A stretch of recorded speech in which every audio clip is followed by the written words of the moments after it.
Good evening. I would like to call the meeting of the Portland Board of Education to order. It is Thursday, May 17th, and the board is meeting at Casco Bay High School in room 200. Would the superintendent please call the roll? Of course, Madam Chair. Mr. Atkinson is here, but will probably be back shortly. Ms. Seeliger, Ms. Vendel, Ms. Davis, Ms. Thompson. Here. Ms. Morioni. Here. Mr. Rodriguez. Presente.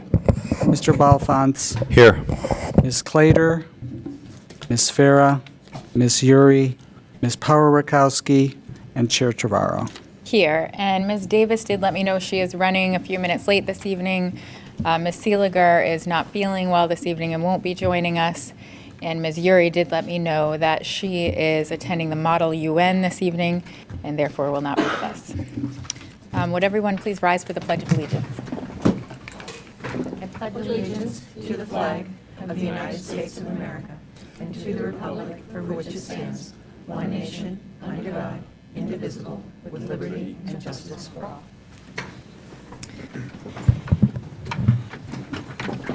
And where this is an emergency meeting of the board with basically just the budget as our agenda for the evening, we do not have a report of the chair, we do not have a report of the students, we do not have a report of the superintendent, we do not have a report of the secretary, nor do we have a report of the committees or board focus on education or consent items, and we'll move right into old business. We have consideration and action to revise the FY19 budget in the amount of $110,578,716. Is there a motion? Ms. Morioni, seconded by Ms. Thompson. And would the staff like to present on this? Yes, Madam Chair, just very briefly, we walked through our proposal on Tuesday, so I believe that the entire board knows what my recommendation is. In the materials that you received ahead of the meeting, there are a couple things that I want to direct your attention to. One is that, as was noted at the meeting on Tuesday, we recently received our allocation of title funds, so our federal funding from the various titles, and we had a significant increase in the amount that we receive under Title IV. It's been about $10,000 for the past number of years, and it's significantly higher. We did lose money in other areas, but as we looked at that increase, we feel confident that we are able to pay for half of the Director of Social Emotional Learning position from those additional resources. So we are proposing to take $61,320 out of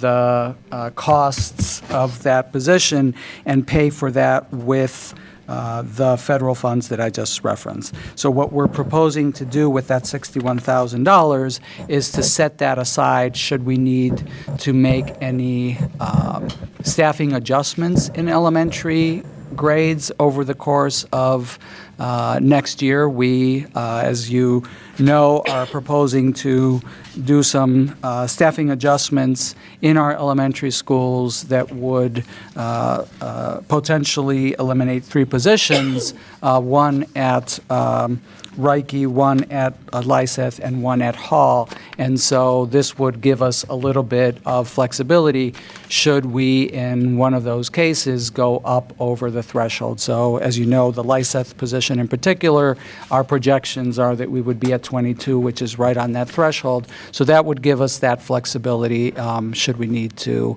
add a position. Obviously, that could happen in other cases as well. And so we would find the flexibility for that within our retirement savings and things along those lines.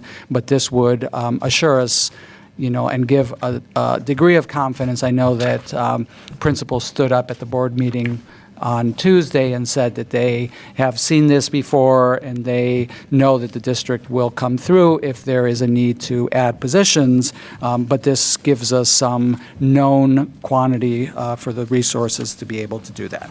So that is the only change to my recommendation. I do want to, before we move into that, just make a comment for the public. I know that the board knows this, but there were reports in the Press Herald that said that this list of reductions is, very different from what you've seen before.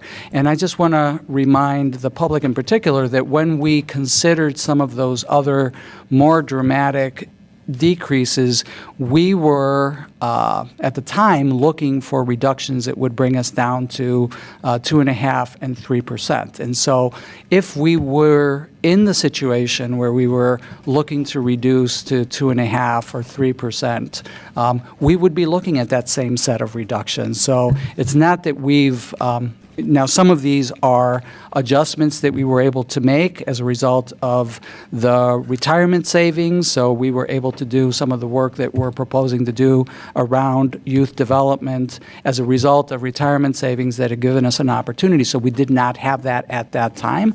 But again, if we were not looking at $100,000 here or $100,000 there, and we were looking for several $1 million, which is what we had been asked to look at that time, we would be looking at some of those same reductions. So I just want to make sure that, I know that the board knows that, but I just want to make sure that the public understands that as well. So that's it.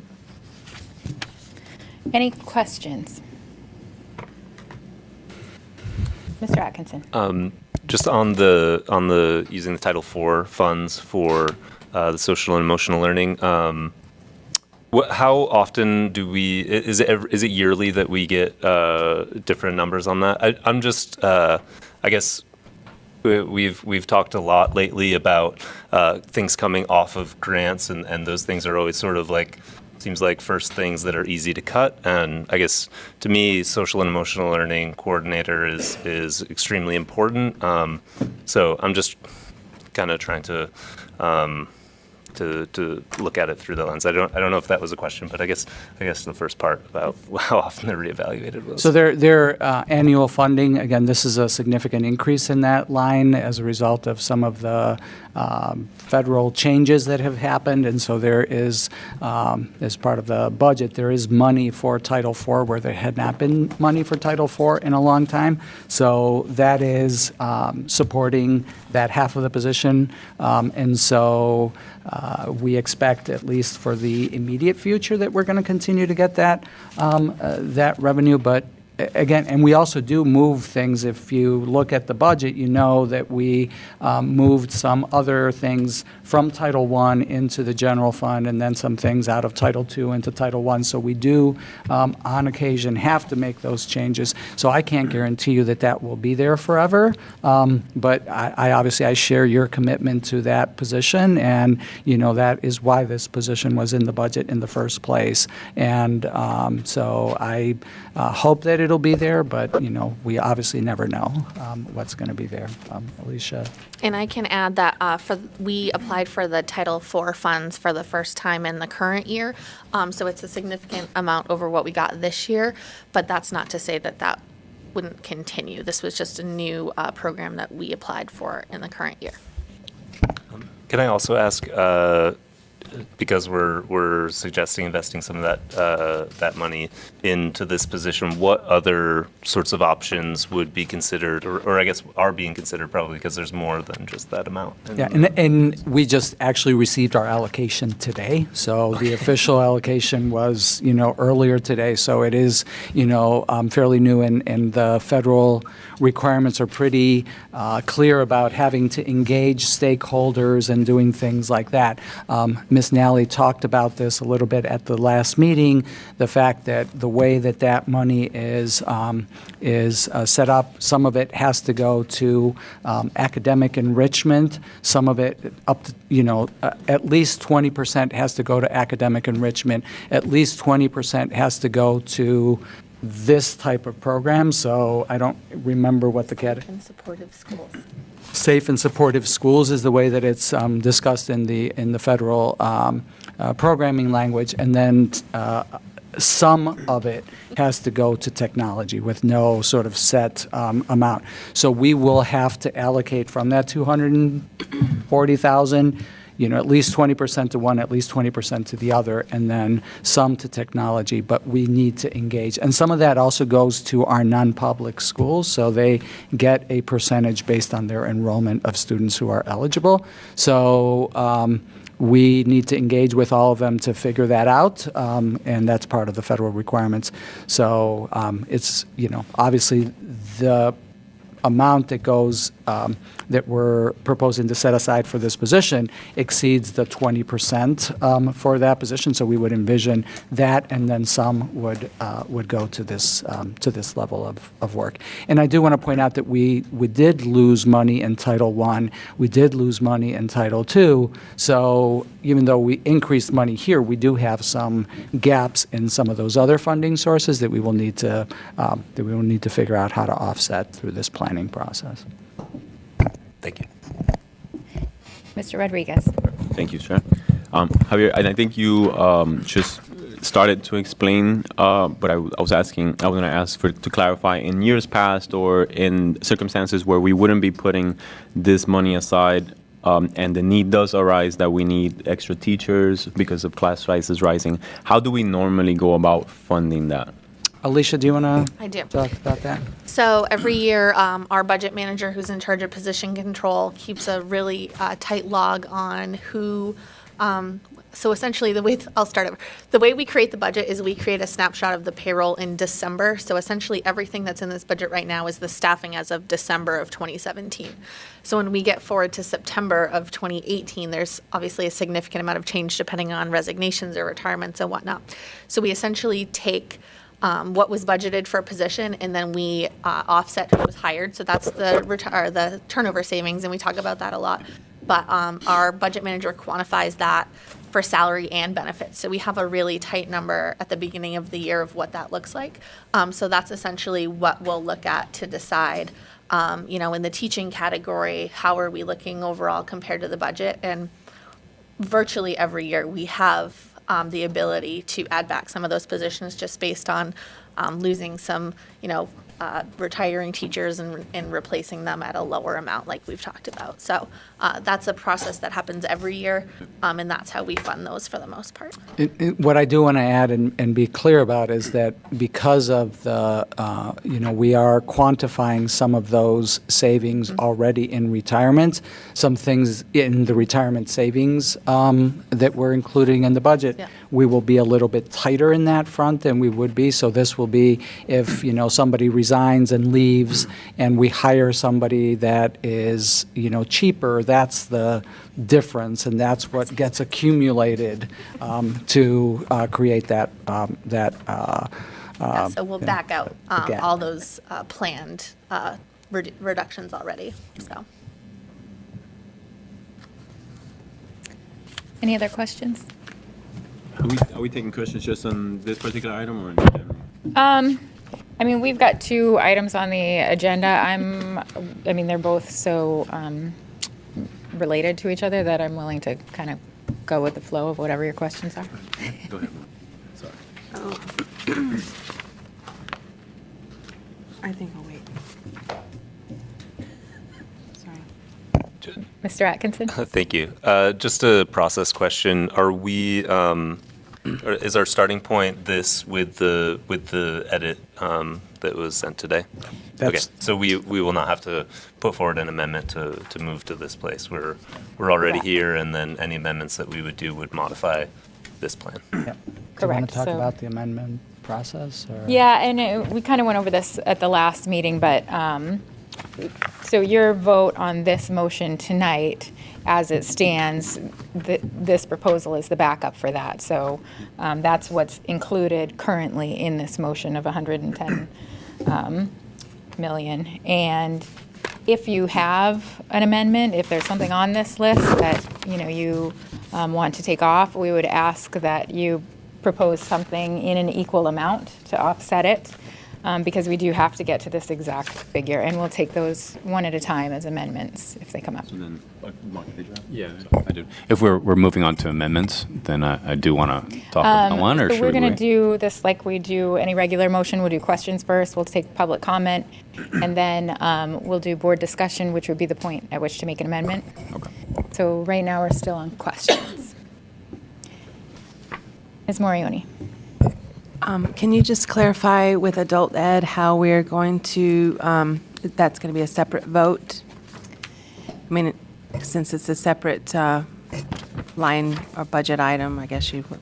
So the The way with adult council. ed would to essentially be to approve the first order with the total, essentially in whatever form we end up putting it in. And the second order will be contingent upon that. So the second order I have prepared as if we do take the $100,000 out of adult ed, I have that amount prepared if that's how we move forward. If not, I can amend that amount in the second part. So right now, as written, it assumes the 100,000 is taken out of adult ed. So I don't believe we'll have to act on that separately. If that's how the board decides to vote, the city council will have to act on that separately. Okay. And thank you for adding in the breakdown on adult ed. So can I go ahead and just ask about, can you just walk us through again? I know we have it in our big packet and lots of information about it, but I just want to make it crystal clear. Unfortunately, Ms. Davis isn't here because that was her question last night or whatever, Tuesday night. So if you wouldn't mind just walking us through that chart again that's attached with. No problem. So what I sent to you today is a breakdown of the overall adult ed budget. There's copies of it over on the side for anyone here that wants to look. So it breaks down 6 categories. So there's regular wages, temporary wages, benefits, contracted services, supplies, and other. And here you will note that the recommendation is to take $100,000 out of the temporary wages. So the budget as it stands right now is $517,000. It was about $37,000 last year, an increase of about 180. We talked about the increase being 173, so that's the amount that's actually wages for the classes themselves. So there's a little bit of an increase for like office wages and custodial wages. So the 173 is for the teachers. So essentially the proposal would be to take 100 out of that, and there would still be an increase of 73,000 for adult ed temporary wages for teaching. And then the other changes that you can see here, so in regular, there's a $160,000 increase. That reflects the position changes that we've talked about. There is a breakdown again on this sheet of where those changes are coming from. The benefit increases alongside those increases in temporary wages and regular wages is about $100,000. In the other amount, you can see an increase of $35,000 on the bottom, and that's reflective of the transfer that we've proposed out to Street Academy for the local budget to help out that grant-funded program because the grant funds are not enough to cover the cost of the program. So that's all of the increases at adult ed. And so at the bottom of that chart there, you said FTE increase. Yes. And you have those numbers. Are there any, then, the FTE decrease? So there are, The so last during slide. the year, we added one office secretary Oh, on okay. the enrichment fund, so that's self-supporting. Our facilities director has proposed adding a portion of a building custodian. So those are sort of separate. And then we've talked about this 1.5 net increase. So that is essentially adding 1.5 intake coordinators, adding a 1.0 assistant director, adding a 0.5 ESOL chair, adding a literacy lab 0.5, and then offsetting those increases with a 2.0 reduction in teacher retirements. So that's the 1.5 net increase. Okay. Thank you. You're welcome. Other questions? Mr. Belfons? So these are questions just broadly about the proposed reductions. Looking at the elementary staffing adjustments, they're proposed to reduce 3 positions. If we would, if I would want to try to save one, would the 193,000 kind of just to be divided up by 3? Yes. Is that fair? Okay. And then with the student allocation, can you explain what that is and how much is going to be left after right now it's the proposed decrease of about 68,000? So the student allocation, what that is we provide an amount to schools based on the number of pupils they have as of October 1 of that year. So essentially, it's a rate that we apply to however many students they have on that day. And that buys literally almost everything other than their people. So the salary and benefits are taken care of by finance. We apply those just like we had talked about. But all other costs, so contracted services, training, books, technology supplies, instructional supplies, like pretty much everything in their budget comes from that number. So they are responsible for that amount to allocate how they see fit throughout their budget to take care of any type of classroom needs that they have. So special ed, the ELL groups and academics do have some funds that they place out into the schools, but those are not within the principal's discretion to spend. Those are specific to those programs. So this is really mostly regular ed funds that the principal has at their discretion to spend. And can I just point out, in case you didn't see it, that there is in your packet the original proposal detailed, which shows you what it was last year as well as what it is proposed to be this year, and then a revised that shows the reduction by $10 per capita. So that's in your packet today even as well. with the reduction of about 68,000, it's still an increase over last year of $143,000. 143,000. Yeah. Yep, So and on that's that the, last page of the packet. That's the increase. that's Yes. correct. Yes. That last page of the packet, you can see sort of where that stands with the schools. Okay. Great. Alicia, why does it say increase 211,000? So that was the beginning The of the year. original. So that was, That's what we're reducing today. Oh, I see, okay. By the roughly 70,000 and gets to that 143. I see. yes, Thank so you. now we're at 143. Okay, sorry.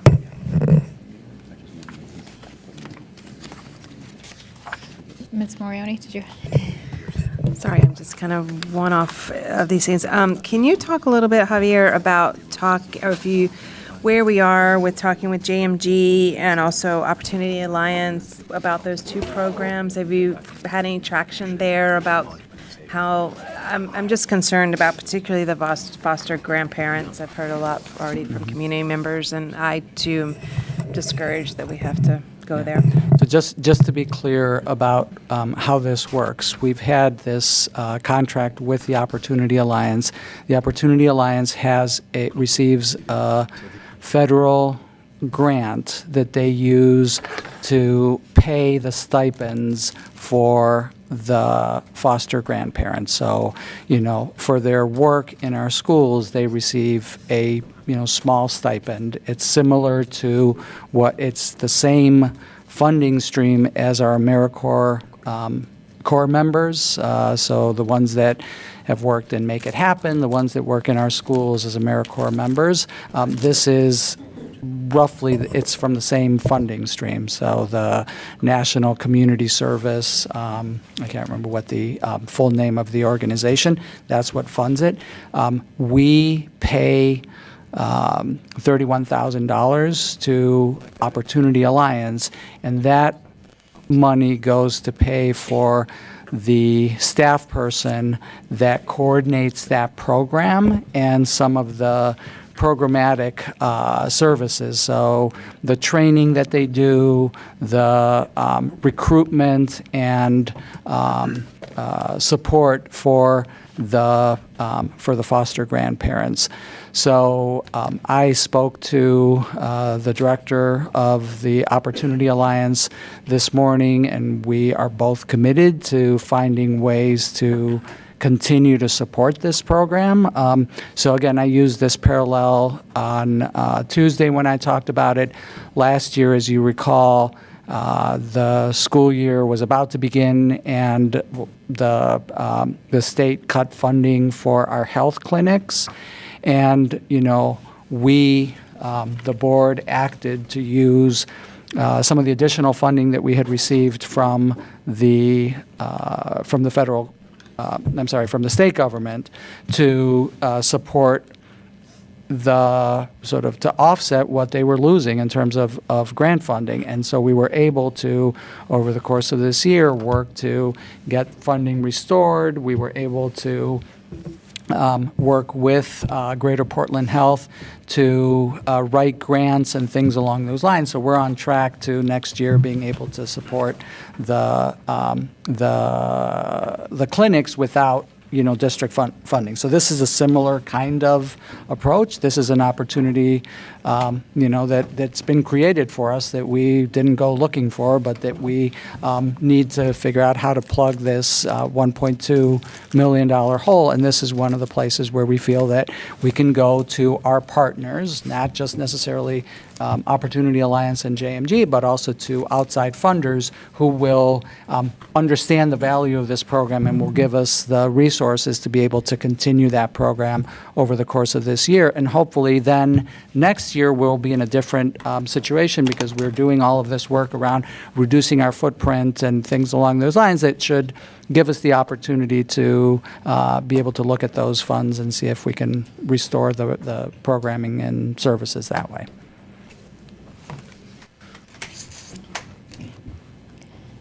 Any other questions? Ms. Davis? If I'm remembering correctly, I believe foster grandparents are income-eligible senior citizens over the age of 55. That's correct.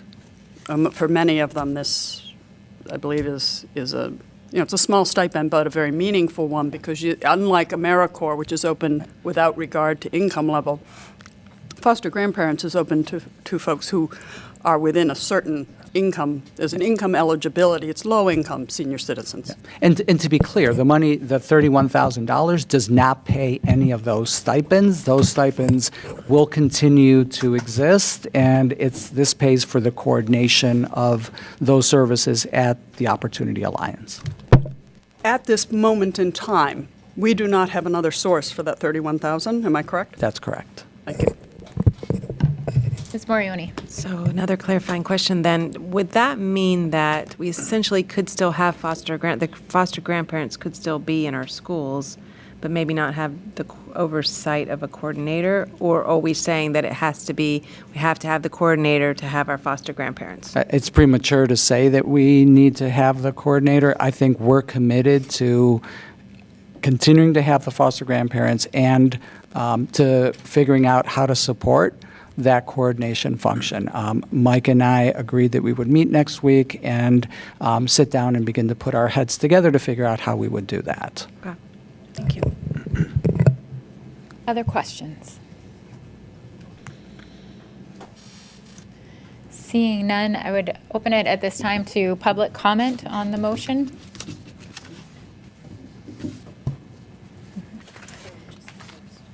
State your name, address, and you'll have 3 minutes. Hello, I'm Lisa Peñalver. I'm at 14 Upper A Street, Peaks Island, Maine. And I am looking at the Cliff Island Ed Tech vacancy and the proposal to eliminate that position. Apparently it hasn't cost anything this year, but I do know that the Cliff Island community lobbied quite hard to acquire this position, and I'm not quite sure why the vacancy has remained as it is, but $45,000, it seems, might be attainable if you were to take a portion from the Director of Social Emotional Learning, and I understand that this is a very strongly held or regarded position. But for Cliff Island to lose its ed tech, it's a fairly significant proportion of their education support, and it is a community that is challenged by, geography, and it's part of the working waterfront. And I would advocate for preserving that position and filling it as it could be, rather than eliminating that position. And you guys have done a great job. I know this has not been easy. It has been stressful, and there's been a lot of mental calculations and negotiations involved, and I really appreciate the effort that you guys are putting into all of this. Thank you. Thank you.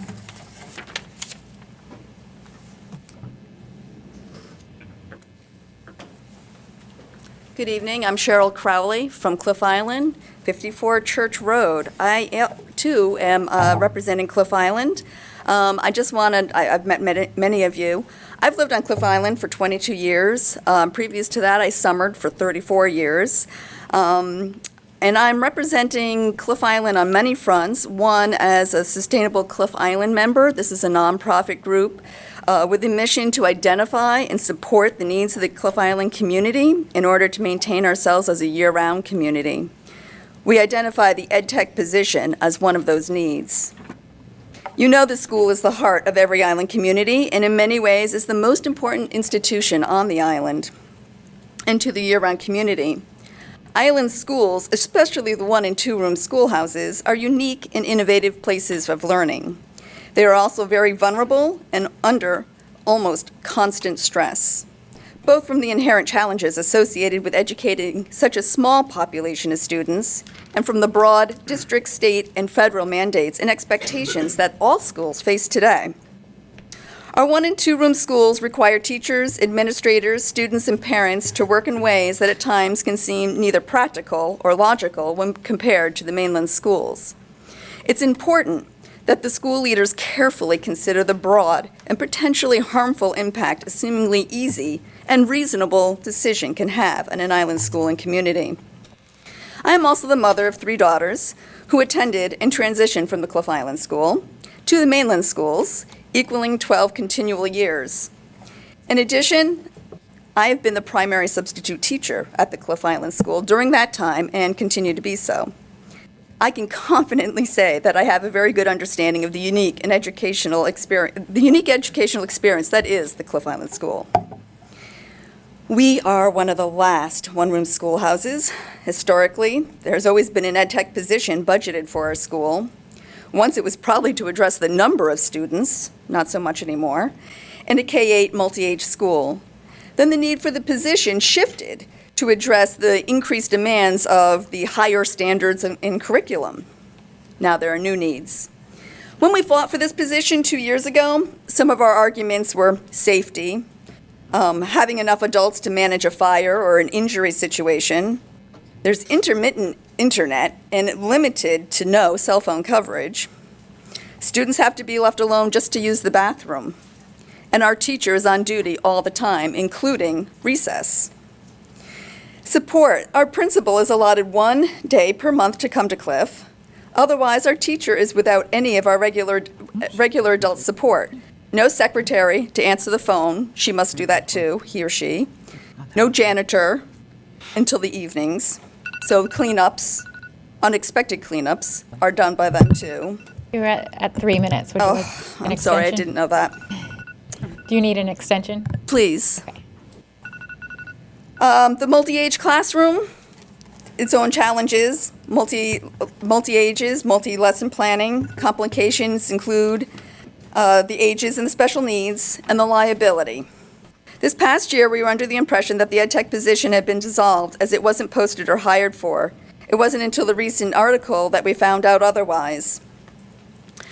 Given projected enrollment of 3, the teacher position will be able to fully meet the student needs without additional support. Our teacher survived this year alone, but has now resigned. Who's to say that the stress of this isolation wasn't a contributing factor? We're now looking to attract and hire a new teacher to work with 3 or 4 students this year. This would include a preschooler, first grader, second grader, 4th grade student. That's quite an array of curriculum needs. And in addition, one of the students has an active IEP that requires daily educational services. What is the most effective way to address these needs? Please remember that there are only 4 boats a day to Cliff Island, which significantly limits access to services. While the school is important to the community, the connection between the EdTech position and the viability of the school may not be particularly clear. This is not about teacher-student ratio.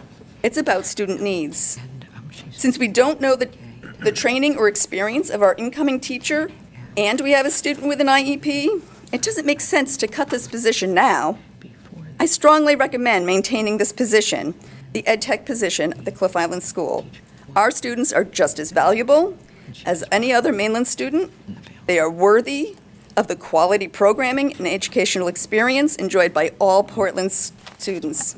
Please give careful consideration. Thank you. Thank you.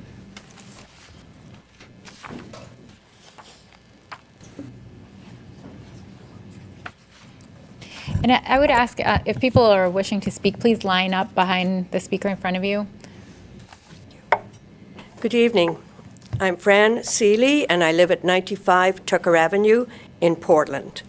And I also volunteer as a foster grandparent at Riverton School. And in addition to that, I am chair of the Advisory Council for the Foster Grandparent Program. And first of all, I want to say that we, as a program, a foster grandparent program, we're very proud of the relationship that we have with the Portland Public Schools. It began in 1977 with just 10 foster grandparents volunteering in our schools. And last year we had 44 foster grandparents who volunteered a total of 25,000 hours in our schools. And that was through preschool and high school and in summer school programs. The contribution from the Portland Public Schools is crucial to the sustainability of our program. In addition to supporting recruitment and supervision of volunteers, your contribution enables the Opportunity Alliance to help us as a federally funded program to meet our local funding match. We have to match 10% of the federal funding. TOA's fiscal year, the Opportunity Alliance fiscal year, begins on July 1st. So the elimination or the proposed elimination of the $31,000 contract would really be a hardship at this point. It doesn't leave much time, and I'm very glad to hear the superintendent has been talking with Mike Turbinian about this. The contribution also helps us to conduct the required background checks for our volunteers, training, recognition, and transportation for the same volunteers. And the actual cost to Portland Public Schools is about $1.30 per volunteer hour. So that's quite a big bang for the buck. We know that I know personally that teachers value the positive impact that the foster grandparents have on their students. We help these students academically, socially, and emotionally. And thus we are contributing to the current social emotional learning shift that we have in education today. In the 16 years that I've been volunteering as a foster grandparent in Portland Public Schools, I have seen an exponentially growing need for services for students. There are many students in our classes who have needs in all of those 3 areas, but don't qualify for services. And as foster grandparents, we're able to partner with the teachers in meeting the accommodations that those students need to achieve some success, the best success that they can.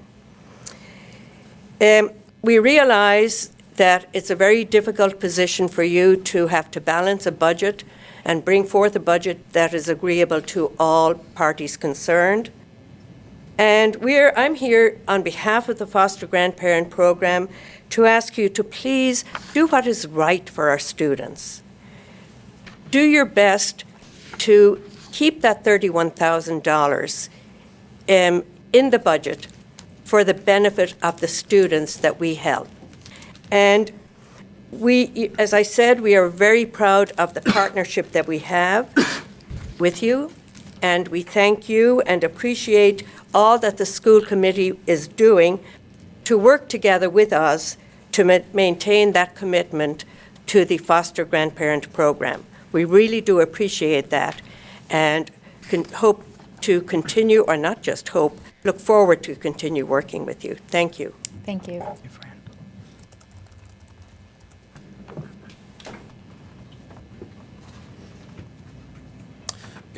Good evening, everybody. I'm Ben Grant. I'm a resident of 70 Payson Street. Though if we keep having more meetings, we're getting closer to the day we'll be a resident of Catherine Street, which is June 1st. Hopefully we don't go that long. You all know why I'm here. You know who I represent. I've sent an email to you within the last 24 hours with some of our perspective.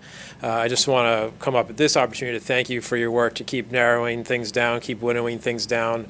We feel like most of the priorities we put forward have been taken care of. Obviously, there are 3 more elementary school teacher positions that are up for discussion. So I just encourage you to keep looking for little dials to turn and see if you can squeeze out a little more money to support the teachers in the elementary schools. But I understand that the choices get more limited as we go on, and you have some tough ones to make. But I just want to say that piece now before you consider your further work. So thank you.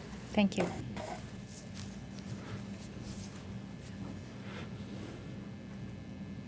Mayor? Madam Chair, thank you. Ethan Strimling, Mayor of Portland, also a resident of Congress Street.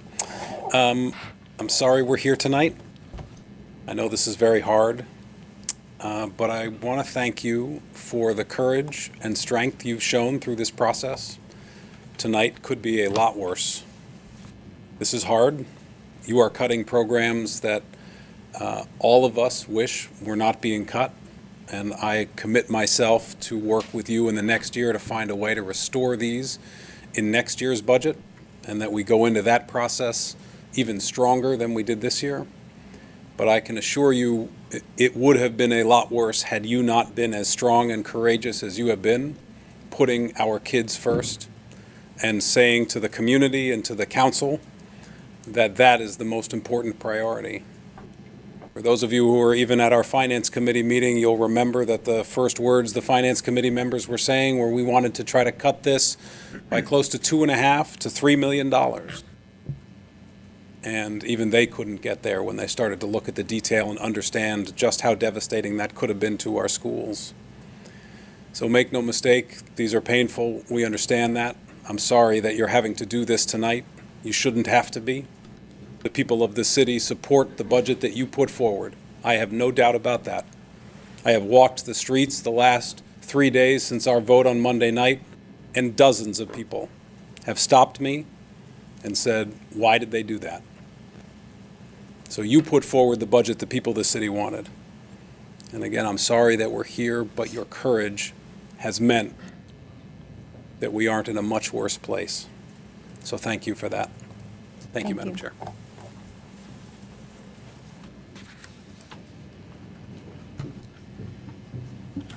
Good evening. I'm Peter McCormick. I'm the assistant principal at Lyseth Elementary. And I too want to thank you for all your efforts to get us to this point in the budget season. I have several quick comments. As my boss, Principal Williams, told you the other night, we are prepared to accept the teacher cut at Lyseth, and knowing that if our numbers show otherwise, that we have a backup plan, and we appreciate that. The other thing, I am very pleased to hear that there are efforts underway to help preserve our foster grandparents. They are invaluable additions to many school staffs, so I thank you for that. One point I want to make very clear, and I think I can speak with some authority on this, is the superintendent's passion for children that is really captured by his whole child goal. I have been in this district for many years. For 11 years, I was the director of the district's day treatment program. So I know quite well of the level of need that many, many students have in this district. You can't see it, but it's there. So many of our students have experienced trauma. It's a very different landscape out there in our classrooms than it was when I started in this district in 1984. The superintendent's passion for social emotional learning is really building a foundation for our students and our school's future in an area that has been, not much attention has been paid to. I cannot underscore the critical importance of incorporating social emotional learning into our curriculum and into our schools moving forward. I've had the privilege of working with the Director of Social Emotional Learning. He is incredibly knowledgeable, and he is the person to help move this work forward. The needs of our students are not going to get any better. They're not going to go away by themselves. The whole child goal really captures the work that we need to do around advancing the needs of all of our students in this district, and I thank you for supporting this work moving forward.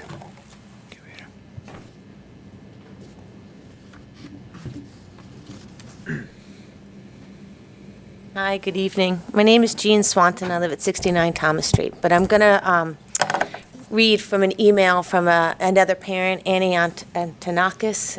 She lives at 243 State Street. She says, as a parent, I strongly urge you not to cut the additional 0.5 FTE for the lead teachers at Reiki. Reiki already has a less staff time for administration than any other elementary schools. And my family feels so lucky to be a part of this teacher-led community. Our lead teachers are amazing. They do so much with so few resources, and they're so on top of what is going on with every kid at the school.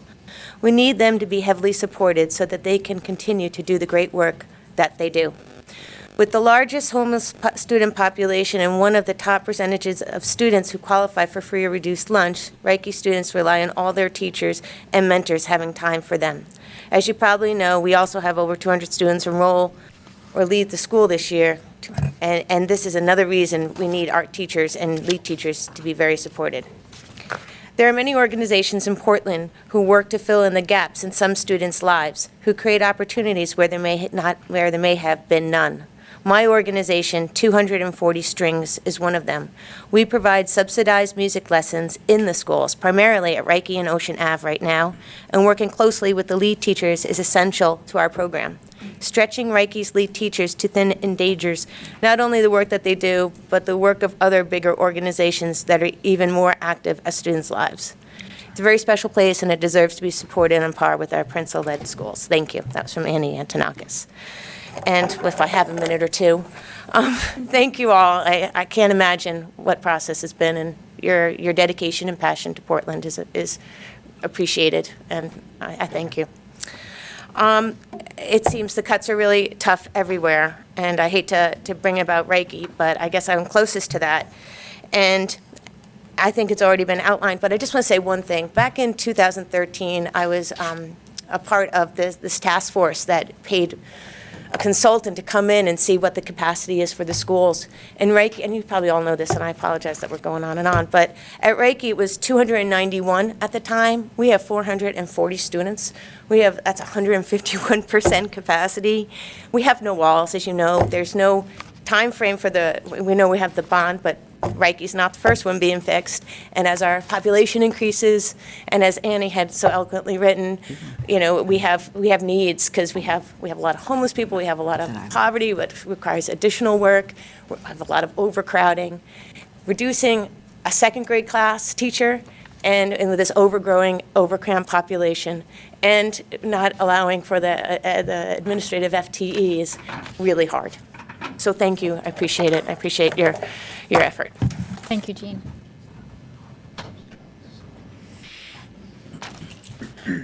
Good evening. My name is David Hopkinson of 9 Grafton Street. This is not my speech, so don't worry. It's this is just my notes from tonight. Okay, I have no speech. I wish it was said when public comment would be, but I'll talk to Grace about that. I just wanted to make a couple of points. The mayor has clearly done a good job thanking you and letting you know what type of a position we are in.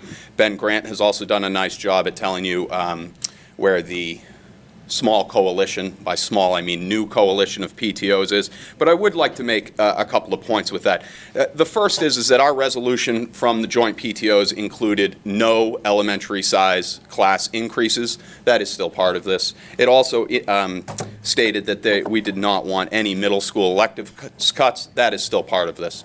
Now, I understand completely why those are here and some of the marginalized impact of that. So I'm going to take this more from a city council perspective. They're only responsible for giving you a number. I am the president of the family council at the Presumpscot School, and I will tell you that we also have a number. It is our suggestion that we will not vote for this budget at referendum, and it does not matter what changes are made to this budget in the meantime right now. The reason is because of the number. This is not properly funding education. This is not prioritizing education. This is simply finding a way to move a little bit backwards slowly, and we've done that for way too long. So I do appreciate your hard work, and I do think you've done an excellent, excellent job at keeping these cuts as far away from children as absolutely possible. So again, I want to make sure you understand my comments are not being all pissed off about what these particular cuts are. They're not. It's pissed off at the number. Just like the council only is going to look at a number, I am going to refer this back to the entire Presumpscot community. We are only looking for a number. We were one of the 2 original schools that were to be part of the school bond, and we were not selfish at that point, and we will continue to not be. Lyseth, although they are willing to deal with one less teacher, should not. None of the schools should. And we'll stand in solidarity with them as we assume they will with us through the school bond process. So, again, thank you. Tremendous job. You've done the best absolute possible way to keep these cuts away from children. But myself, representing the Presumpscot community, is in agreement. This is not a budget that we can vote for at the referendum, but that only has to do with the number, not the work that you've done. Thank you very much.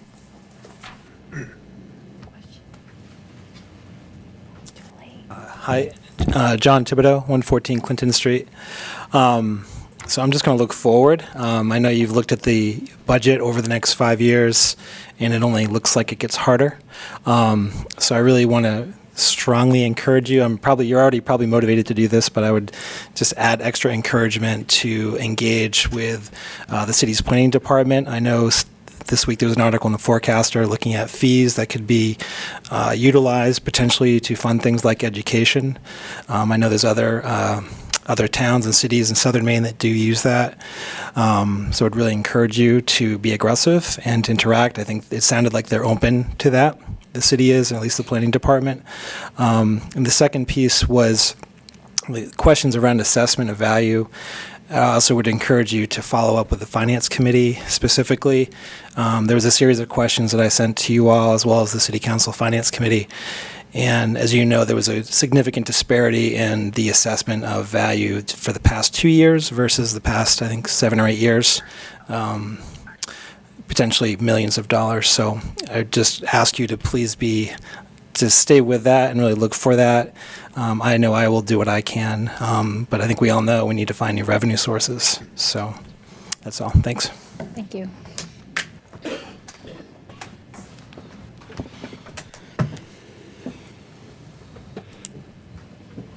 Hi, my name is Anna Fink. I'm at 468 Cumberland Ave.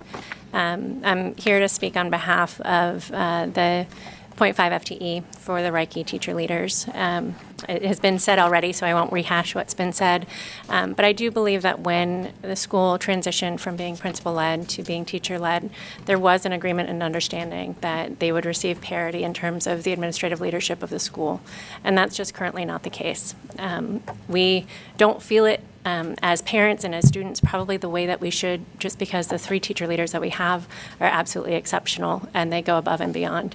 But I do ask you to look back at that commitment that was made to Reiki and look at how it compares to the other schools. Consider the population, consider the turnover that we have, consider the physical plant that we have, and find it in your hearts and your pockets to support that 0.5 for the teacher leaders. It goes a long way.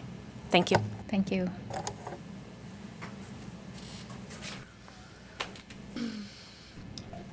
Any other public comment?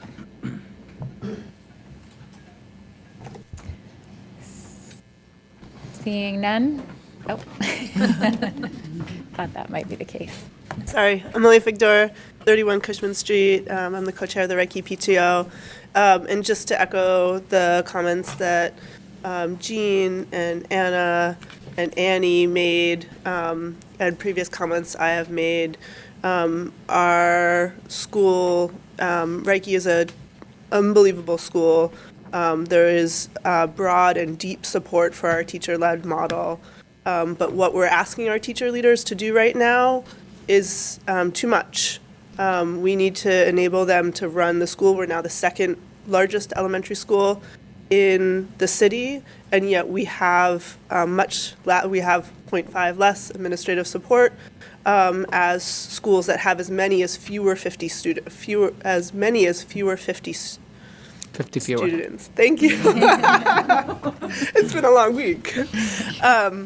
So, with including our pre-K, we're now at 451. We are a big school, and we need the administrative support to match it. It's a safety issue. It's an issue. The teacher leaders need the time to do staff development, and they need the time to do all that it takes to run the school. So and then I just want to say, we're disappointed to lose a teacher, but we're thinking of this in the big picture, as others have mentioned, as David mentioned, and really are happy to take follow the lead of our superintendent and senior staff that have looked at the whole picture and determined the priorities based on the expertise and experience they have. So again, we're disappointed to lose that position, but are willing to, we're in it with all schools. And so understand that that's a place that we can cut. We as the superintendent did not include cutting the 0.5 FTE for the lead teachers in his proposal. We think there's good reason for that, and we really do need that. We've been trying to get that position now for about 3 years as our population has soared. And so this is the year that we've been waiting for too long, and I really hope that you can follow the superintendent's lead and keep it in the budget. Thank you. Thank you. Anyone else? Yes. Seeing none, I'll close the public comment. And Ms. Thompson. Thank you, Madam Chair. I just have a few questions for the superintendent. You have on the list the Cliff position. Can you explain a little bit about why that position was left unfilled, and how have they been handling the lack of this position during this year? I'm going to ask Assistant Superintendent Crocker to answer Okay, that. thank you. So as we were going into the year, we had 2 students at Cliff, and the third joined us in late February. And it was a joint decision with the principal, the teacher leader, as well as the teacher, that position was not needed this year. Okay. And I guess I just want to ask the superintendent, I think I know the answer to the question anyway, but I just think it's important for the public to hear it. When we started the whole referenda from the state that the community votes on our budget, and I know every 3 years it comes up to ask the community if they want to continue this, and then by a slim margin it's continuing, and it's coming up again next year, I know. But over the years, since it's been in place, it's my understanding that, and I clearly hear from the community the voting down the budget. I agree with the sentiment, but I think it's important for people to understand that should the budget get voted down, it reverts to this current budget that we're in, which then puts us into a deficit starting out, as well as there is not a question on the ballot that said, are you voting against this because it's too high or too low? And in the past, we've been told that should it get voted down, chances are it's going to go lower, not higher, because we don't have that question. So can you explain a little bit, or just speak to that a little bit if you can? Well, I think you explained it. We won't know if it's if people are voting against it because it's too high or it's too low.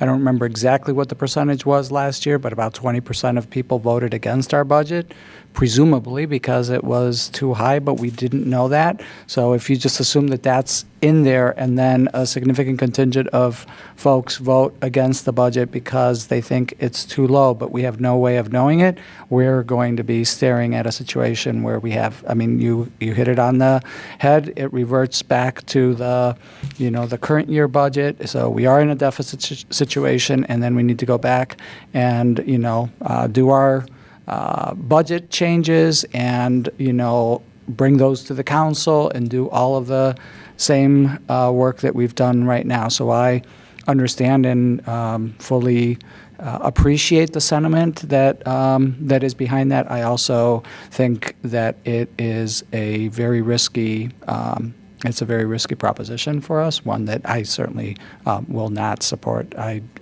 don't think, as so many people have said, and all of you know, this is not the budget that I propose. This is not the budget that you forwarded to the council, but it is the budget that we're now working with, and we are making lemonade. And one last question, and I know none of these reductions are easy, and I know that we also have to get to the 1.2 million, and to a community member's point that you are all in the driver's seat and you see this in and out every day, and so you are much more in the know as to where you think you can trim, where we have to trim. But with regards to the foster grandparents, that one to me is just a hard one in the sense of the 31,000, and I think that with the challenges that younger people have with elderly, having seen it when my father was in the VA, and kids are scared sometimes of elderly people, and having them in the schools I think helps ease that up, and then they welcome that much more. So it's also not just for the help, but also integrating them for society and for the elderly, which I think is lacking a lot. If you had to, and I know you're not thinking this maybe, but is there anywhere that we could squeeze even more and put the budget 31,000 and put the foster grandparents back in? Even if I hate to do it with board contingency because you know how strongly I feel about that, and I think it's if we cut it even more, it's putting us in jeopardy of our lines are so tight. But so again, you have my recommendation. This is my recommendation. You can, you will have an opportunity to amend it in whichever way you feel. I selected that with an understanding that we did not want to lose that program, and with a commitment to not lose that program. And so I will work extremely hard so that we don't lose that program. But no, I don't have $31,000 in my briefcase that I'm going to pull out. So that is something that I believe that working with Opportunity Alliance, working with our partners in the community, it is an incredibly compelling story in the same way that I believe that Greater Portland Health was an incredibly compelling story. And that's why, we rose and supported it. And I think that, the same holds for the foster grandparents and the same holds for JMG. So I do believe that we have the possibility of finding partners who will support us in continuing that program. And that's the reason that I put it forward, because we've got other things that people are going to look at us and say, like, well, that's not compelling enough, but this is one that I feel is sufficiently compelling that we can find partners that will help us. But it's it's an 11th hour thing, and we don't. I can't tell you today who's going to do it, but we will figure it out. Okay, thank you, Ms. Morioni. I just want to echo Ms. Thompson's sentiment around that, and we talked about it this morning as well. that's the one thing for me. I've seen the results firsthand with my own kids with foster grandparents in the classroom. I've seen the excitement around it with having them there to help put boots on and coats on. And I mean, with our elementary kids, it's just a wonderful synergy.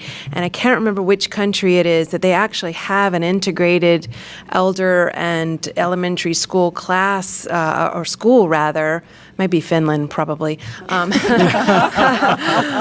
it's actually, they become smarter that way. And so I think because it is attached to the social and emotional well-being, and I really appreciate the speaker who came to talk about the program, I really, really must insist that we find, and I know you're going to do your best on it.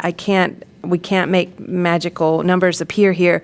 I couldn't find one that I was willing to cut to put back into that, but I'm entrusting you, our fearless leader, to do that for us, because I think, again, I just want to echo that is an extremely important program to me, but I can't justify cutting anywhere else right now. But thank you for your commitment to do that. Thank you.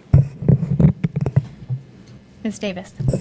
I have several questions, but I'll start with the one that was prompted by the discussion of foster grandparents. I would agree that our society, if anything, has become way too age segregated, and I think that's an extraordinarily valuable program with a long-standing history in this district, which I am not willing to interrupt.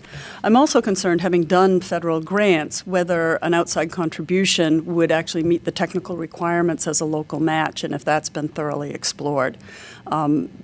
Typically, the requirements for match in a federal grant are not vague or general. They can be very specific. Certain things are included, certain things are excluded. And so I would ask that we actually, in order for me to decide, I oppose the programmatic, but I think this is a very dangerous road to go if we haven't thoroughly vetted what's required for federal match in order to continue to fund the program. The other thing that happens with federal grants is that typically, as the speaker said, their budget starts July 1st. We're at the end of May. That application is due. Match needs to be locked in. Those kinds of things are not last minute in a federal grant situation. And so I really think that this is probably not workable at this late date, or I would have real concerns as a federal grant writer that we could be putting their entire foster grandparents program at risk, because they need a 10% match, and we're $31,000 of that now has to come from somewhere else.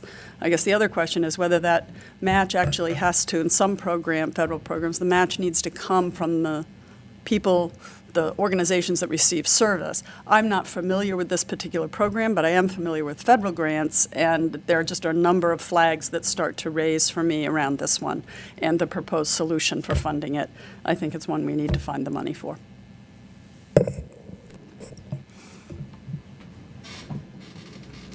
Mr. Rodriguez. Thank you, Chair. So it's really, I guess, insightful to hear the board's support for the foster grandparents program. I myself, as I was prioritizing items, for me, the elementary school teachers were what I kept coming back to, and then looking at how we can try to avoid making those cuts. So I had a couple of things in mind. So I want to go back to the 60+ thousand that the superintendent has suggested to put aside from the Title IV money that we'll be able to save out of the social emotional learning director. So what I was going to propose, and I'm not going to propose an amendment, I would rather hear kind of just more or less the sentiment around the board, is to grab a little bit of money from the increased student allocation fund and a little bit of money from the board contingency fund. I know that, like you said, we're getting to that point where we feel we're tight. On Tuesday evening, Ms. Thompson, we asked the superintendent about what he thinks would be the cost of this study.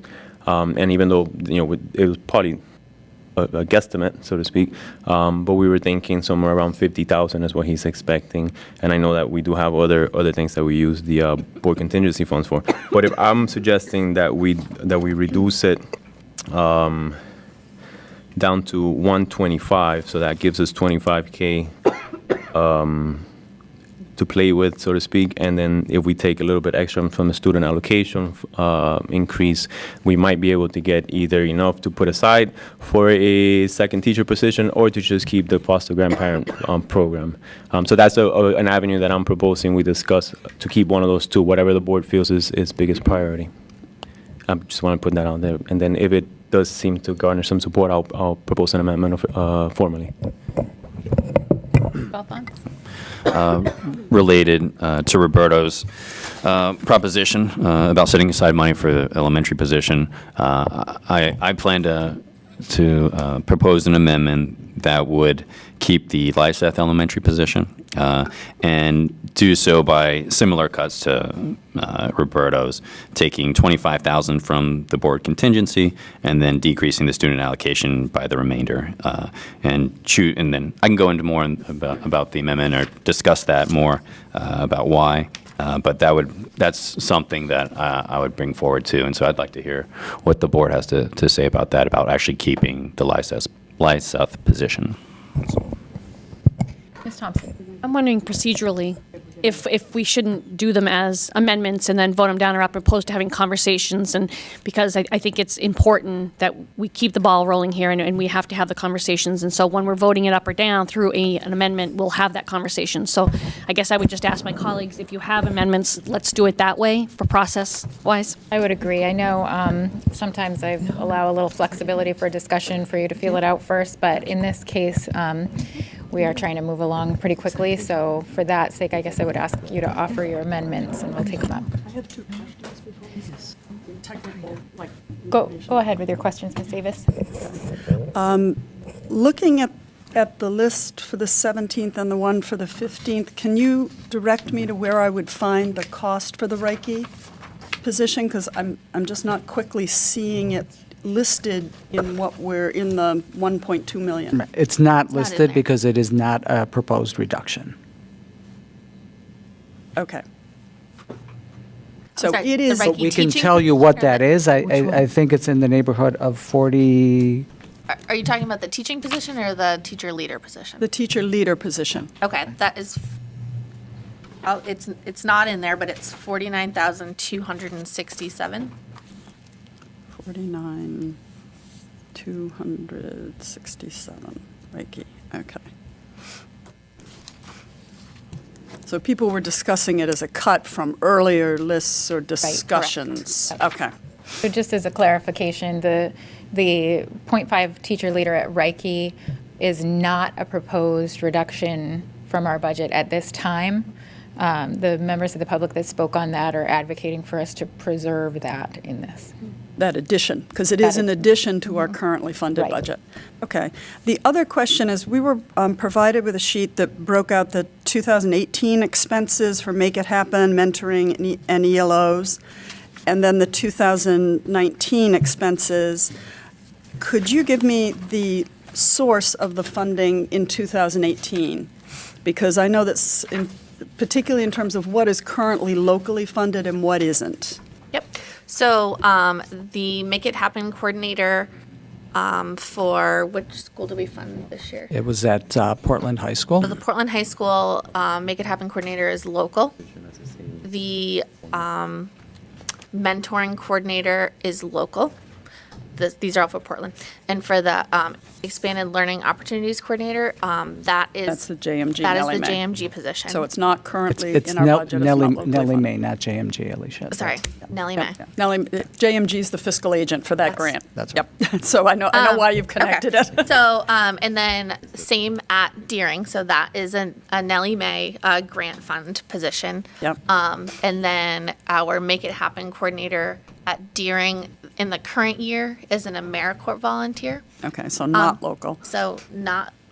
Well, right. So actually, no, it's a that was the local match. $10,000 local that Okay. went towards that. Correct. And then the mentoring coordinator is a local non-rep position. Okay, currently funded in this Yes. budget. Okay. And in last year's budget.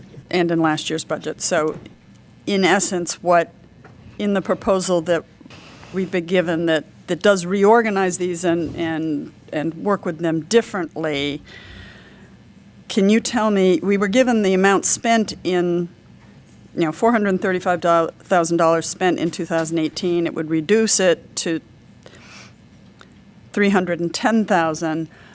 Can you break that out, local and not local, for me?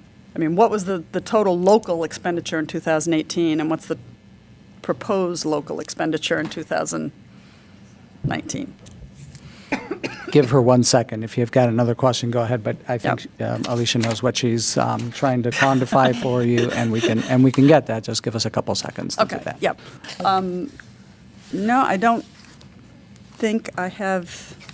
Oh, one other question is, you selected 3 schools, elementary schools, to be reduced, and having taken the current staffing, and I realize this is a different date, but it was the information that was provided to us, and the original proposal was 6 positions. I'm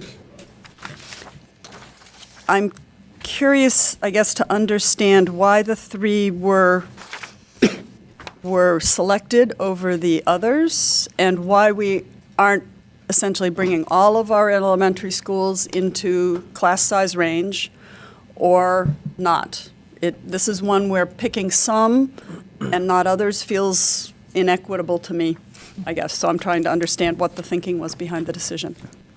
We can explain. We did this on Tuesday. The rationale is in the case. Bear with me and please refresh my memory. Yeah. In the case of. You're living it every day. I'm not. In the case of Hall, that still left us with up to 6 students being able to move into the school and not exceeding the class size range. In the case of Reich, it left us with 8 students and not exceeding the class size range. And then in the case of Lyseth, it's tighter, but we would have across the board 4 classrooms in every grade. And in trying to figure out how do we get to this number, we talked through all of these potential reductions with the principal, and Principal Williams felt that she could work within those ranges. So we really tried to first bring what's the least number of adjustments that we can make that will yield a reasonable number that gets us to the 1.2 million, and at the same time, if we feel confident are going to be classroom positions that we won't need to add to. The only one that we're a little bit leery of is the Lyseth one, and that's why we've revised our SEL director position and set aside the $60,000 so that we would potentially be able to add, and have you be assured that there is a source within the budget to be able to cover that should it be necessary. So it sounds like the additional piece of information that was taken into account, that beyond the current and sort of the proposed or projected student population, was sort of that there might be more students added, and at what point would that trip? So you picked the 3, it sounds like you picked the 3 schools where they would be most likely to be the first 3 that would trip the wire into needing another teacher? The least likely. The least likely. Okay, thank you. Yeah. Which will actually bring me to my final question, and that is, given that we're receiving an additional $225,000 in Title IV funds, I was also curious why not fund the entire position from that source, which would still leave over $100,000 of brand-new money to the district, and why to only fund half of it? And we went through this a little bit just before you arrived. Okay, so there's a couple, we walked through the 20% requirement for academic programming, the 20% for safe and supportive schools, and then some money for technology. And as you well know, there is a consultation requirement that goes with federal funding that we have not been able to realize because we got formal notification today of this funding. So we feel comfortable with that 60,000 amount. It's well within the sort of, it still leaves us plenty of flexibility around that 20% on those other two categories. So that was the primary reason for deciding to do that. We also talked about the fact that we do have reduction in both Title II and in Title I. And so we will have other things that we will need to move into those funding sources. So as we looked at the totality of the grants and the needs, we felt comfortable with that 60,000, but we didn't feel comfortable going beyond that at this point. And, about 47,000 of that 240,000 is for 235. Is for non-public schools. So our as part of what they will get out of that. So it just starts to chip away at that amount, as you know. Okay, I guess this is one where I'd be a little more comfortable. Consultation with whom? Are we talking about the application development? Yeah, that's right. Yeah. The internal public school application development team? That's right. Yeah. Okay. I guess for me, having experience with these grants, this is an allocated grant. This is not a competitive grant. The state, while they weigh in on what we do, we get the money, and we have pretty broad discretion in terms of, as long as it's allowable under the law, to do what we want with it. This is one where I would feel the fact that while it's a little bit up in the air, we've known this for a while. While we may have gotten the formal notification, it's been known since April 5th that these were going up, I believe, or from an earlier point in time. And I guess I'd be comfortable with this one rolling the dice a little bit and leaning on it and figuring that we can make the other adjustments. The losses in Title I are $37,000, and the loss in Title II-A is also just over $37,000.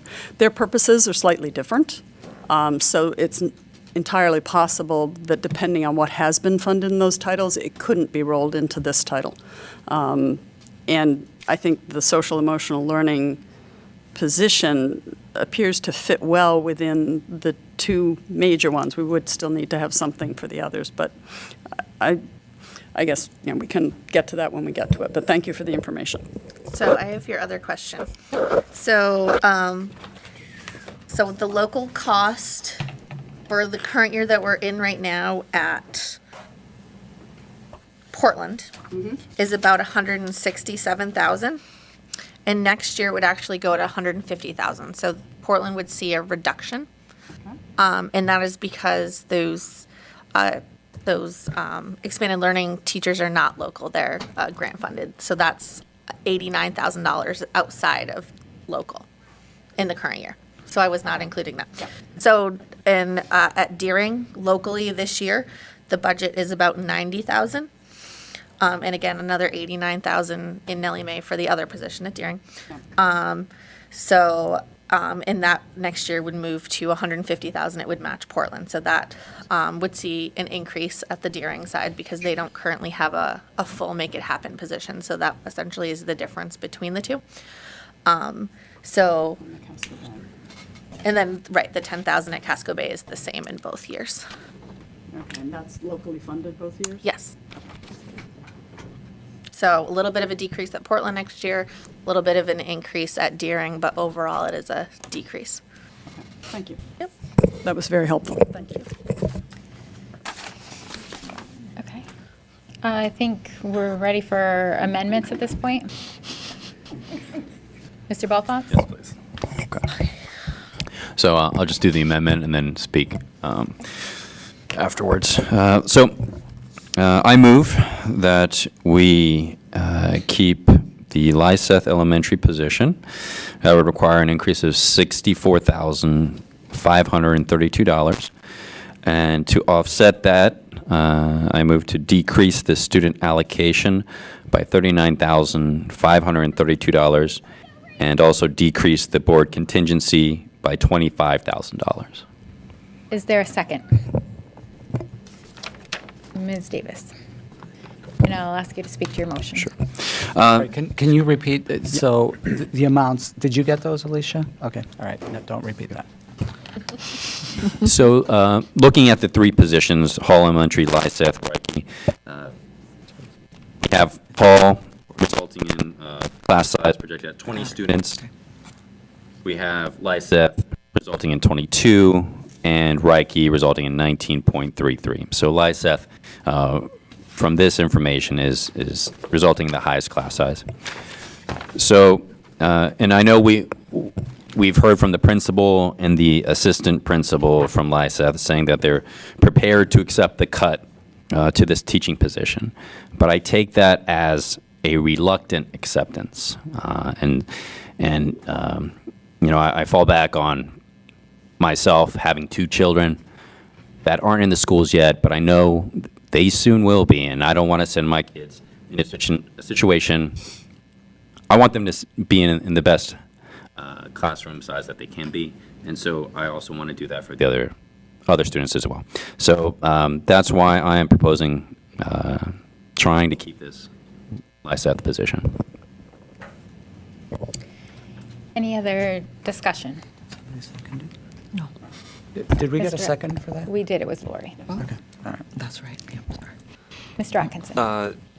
Yeah, I guess I sort of appreciate the flexibility with which the current proposal has funding for an additional position should we need it for Lyseth or for one of the other schools.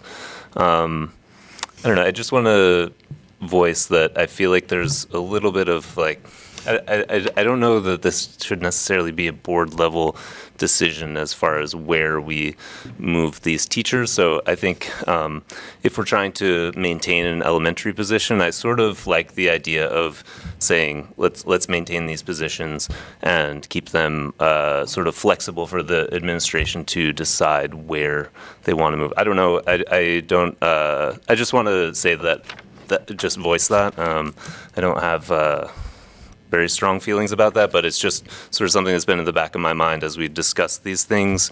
You know, I think that the staff, the principals, are the appropriate folks to make decisions about where to allocate particular teachers for the schools. Anyone else? So I would echo that sentiment, actually. I think that, you know, with the adjustment that was made for the Title IV, you know, that actually, it's not technically an adjustment to the proposal because it's grant funding, so it doesn't show up in our local revenue. It's just sort of backup flexibility. I think that, you know, the lens through which we've been looking at these teacher positions is that if we need it, we'll find the resources at a later time. But if we dedicate those funds now, we're not going to have the flexibility to be able to pull in different areas. So I hesitate to dedicate funds now in lieu of having some flexibility later. You know, I mean, several of us have been through multiple budgets before. We know that budgets are just sort of placeholders in time. And so building in that little extra flexibility allows us later in the year to make adjustments that we need. And this year, we're already kind of tightening it up. So I would prefer to see us kind of leave it a little bit more flexible where we can.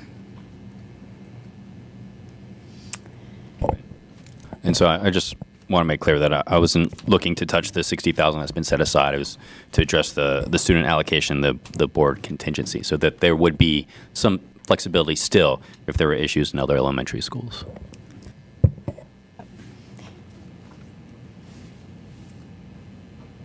Okay. Any other discussion on the amendment? Yeah, go ahead, Mr. I guess would I appreciate the idea. I would love to save an elementary position as well, but I don't think I'm going to support this. I don't like dipping into the student allocation. I think that that number has not increased in a long time. It actually decreased most recently, and I would like to preserve that. I think that our schools deserve to be to have the resources that they need to provide education. And this, if we take away this increase, if we reduce this increase by almost all of it, right, under this proposal, we're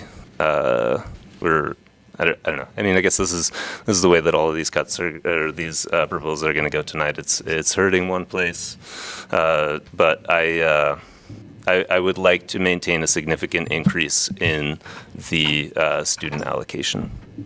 Thank you. Any other? Mr. Belfont? I would just say I agree with Mr. Atkinson. I do appreciate the sentiment. I think I will vote against it as well. Again, I just think these are areas, we're going to be pulling from one area to, so wherever we pull from, if we're dedicating those funds, we're losing the flexibility in the offset. So not to push it off onto, this student allocation onto PTOs or, teachers, but PTOs have been known to contribute money to supplies and various things for the schools. What they can't do is they can't fund a position. That's what we can do. Mr. Atkinson. Just on that point, different school communities have different resources to provide. I was at a meeting at Ocean Avenue. Actually, Ms. Davis was there with me a month or so ago, and the Ocean Avenue PTO had just had their auction, and they were saying, we raised, I don't know what the figure was, but it was some large number, and it was a significant number, and that's great. I really appreciate, of course, like the PTO, but there were also a bunch of folks from the Presumpscot Family Council there who were talking about, wow, if we could ever raise anything close to that, so I want us to be cautious about leaning on the PTOs to backfill because that's not an option for every school community. Anyone else? Seeing none, I'll call for a vote. All those, do you want to just restate the figures for us, either Mark or Alicia? So my motion was to increase the elementary staffing by $64,532 and decrease the student allocation by $39,532 and decrease the board contingency by $25,000. All those in favor of that amendment, please indicate. Mr. Balfonts, and all those opposed. 5, and I didn't see Ms. Davis indicate one way. Okay, that was opposed. Okay. Trying to do math. And the amendment fails. And Mr. Rodriguez, you have an amendment? Thank you, Chair. So I want to propose an amendment to help us retain the foster grandparents program in our school. So that's going to be a figure of $31,000. My amendment proposes that we get $15,500 from the student allocation increase funds and $15,500 from the board contingency fund, and that will total to $31,000 for the foster grandparents program. And that's seconded by Ms. Thompson. Do you want to speak to it? Yes, thank you. So like we heard from the speaker, from the chair of the foster grandparents program, it is a program where we get a huge bang for our buck. Marnie had the hours written down, 25,000 hours out of 44 volunteers. You can't beat that with a bat, you know what I mean? So that, and me personally, I've had connection with some of the foster grandparents. I've actually had patients of mine. It's actually really interesting. So I'll be really quick, Sarah. I know you know. another Robert story. I actually had a patient I was working with once, and randomly showed her a picture of my daughter, and she says, "That's Marley." And I said, "How do you know Marley?" "Well, I was her foster grandparent." And that is so amazing. And sure enough, we were in a facility where it was a senior living facility, and she says, "Oh, and my neighbor next door was also going to LISA." And so, and they're so proud of it, and they really speak of it with such passion. And of course, I go back home and I tell my daughter, "Baby, do you remember X, person?" She's like, "Of course, that was my foster grandparent."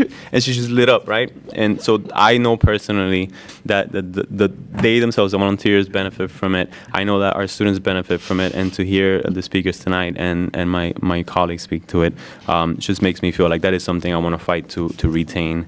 And so again, out of recognizing the grand value of this program and the bang for the buck that we're getting from it is why I want to work to retain it.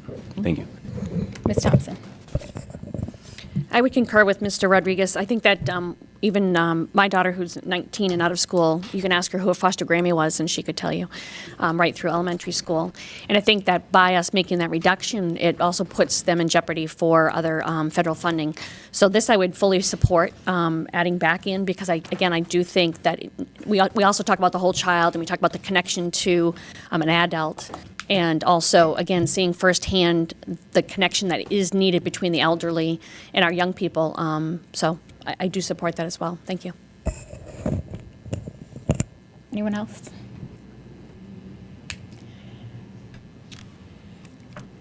So, Ms. Morioni.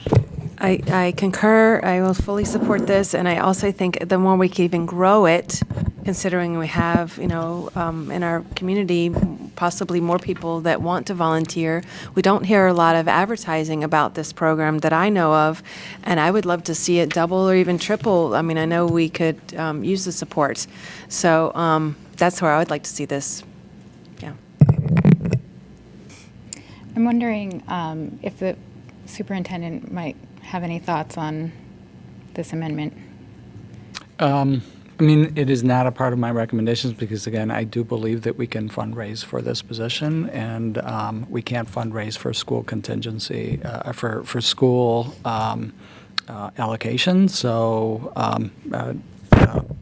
PTOs notwithstanding. So it's not, but, it's not something I feel, make my life easier, frankly, to, not have to go out and try to fundraise $31,000. But, I was perfectly prepared to do that, to preserve this, because I do agree that it is extremely important. And again, I talked to Mike Tarpinian about it this morning. I think we're both committed to doing that. But, if you decide to take this from the board contingency in its entirety, I would like it better. But if you're doing it, I know that the schools have said to me that they want to preserve this program. So, I think that in some ways this would be coming from the school allocation. It's a reasonably small amount, and so again, I think it's a creative way for the board to think about this issue and show your commitment to it, and I would not be unhappy. Any other comments on this one? I guess I want to support the what staff has put before us. I'm not feeling sort of strongly one way, other than the fact that obviously this is an important program and we all want to support it. But in terms of the amendment itself, because it's a little bit less from each line item than we were talking about in the last amendment, I don't feel as strongly in opposition to it. So I guess, my feelings are, I think I would be okay with this one. So. Any other discussion? Seeing none, I'll call for a vote. All those in favor of, and do you want to just restate the numbers? Yes, thank you. Of taking $15,500 from the board contingency fund and $15,500 from the student allocation increased fund, to total $31,000 to retain the foster grandparents program in our schools. All those in favor of that amendment, please indicate. 1, 2, 3, 4, 5, 6 in favor, and those opposed? It's Ms. Mendel and Mr. Balfont opposed. Any other amendments? Ms. Davis. I would move that we fund the Cliff Island, that we continue to fund the Cliff Island Ed Tech, which this board put in place and until recently we did not know had never been filled. That disturbs me. We very consciously put that position in place, seeing the need. And I wish to continue it because I think it's important that there be a second adult there. And I would propose that what we do when I thank Alicia for the numbers around the ELOs and Make It Happen and so on. I believe that what we are currently spending in FY18, and double check me if I am wrong, is $267,000. And that there's when we go to 310, that we have a $43,000 increase in local funding.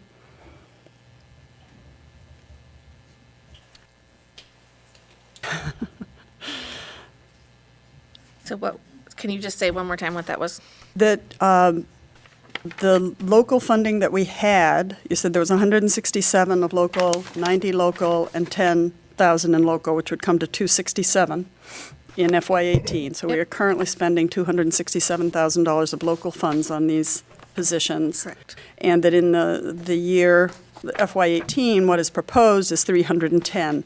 The difference is 43,000. It would be possible to fund these positions at a 0.86, which is basically 4 days a week. And I think that working with high school students in very similar ways through Upward Bound, it's very common to have part-time positions like this. That's considered a full-time position at the USM. And that gets us most of the way there. And I would propose so that this is a fully funded position at Cliff Island, because I think that is necessary in order for it to be attractive to an applicant, that the other $2,039 comes from reducing the social emotional learning director and moving that to Title IV, because I do believe, well, actually reading through this, it would really appear that what is proposed to us is that the social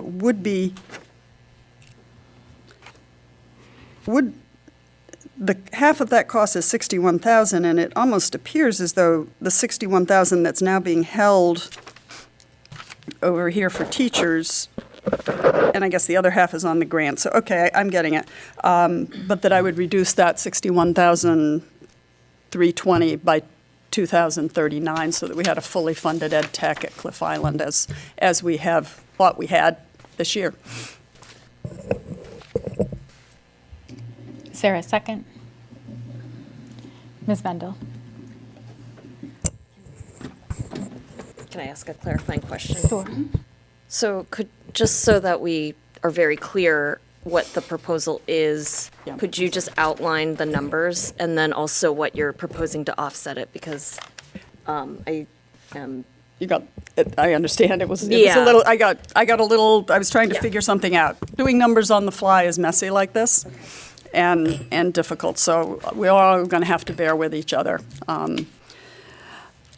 The Cliff Island Ed Tech is $45,039, and I propose taking $43,000 of that from the increase in the ELO Make It Happen mentoring batch.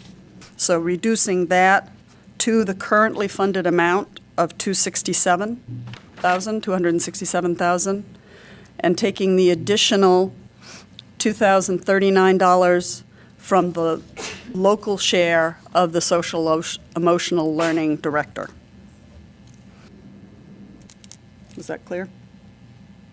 Yes.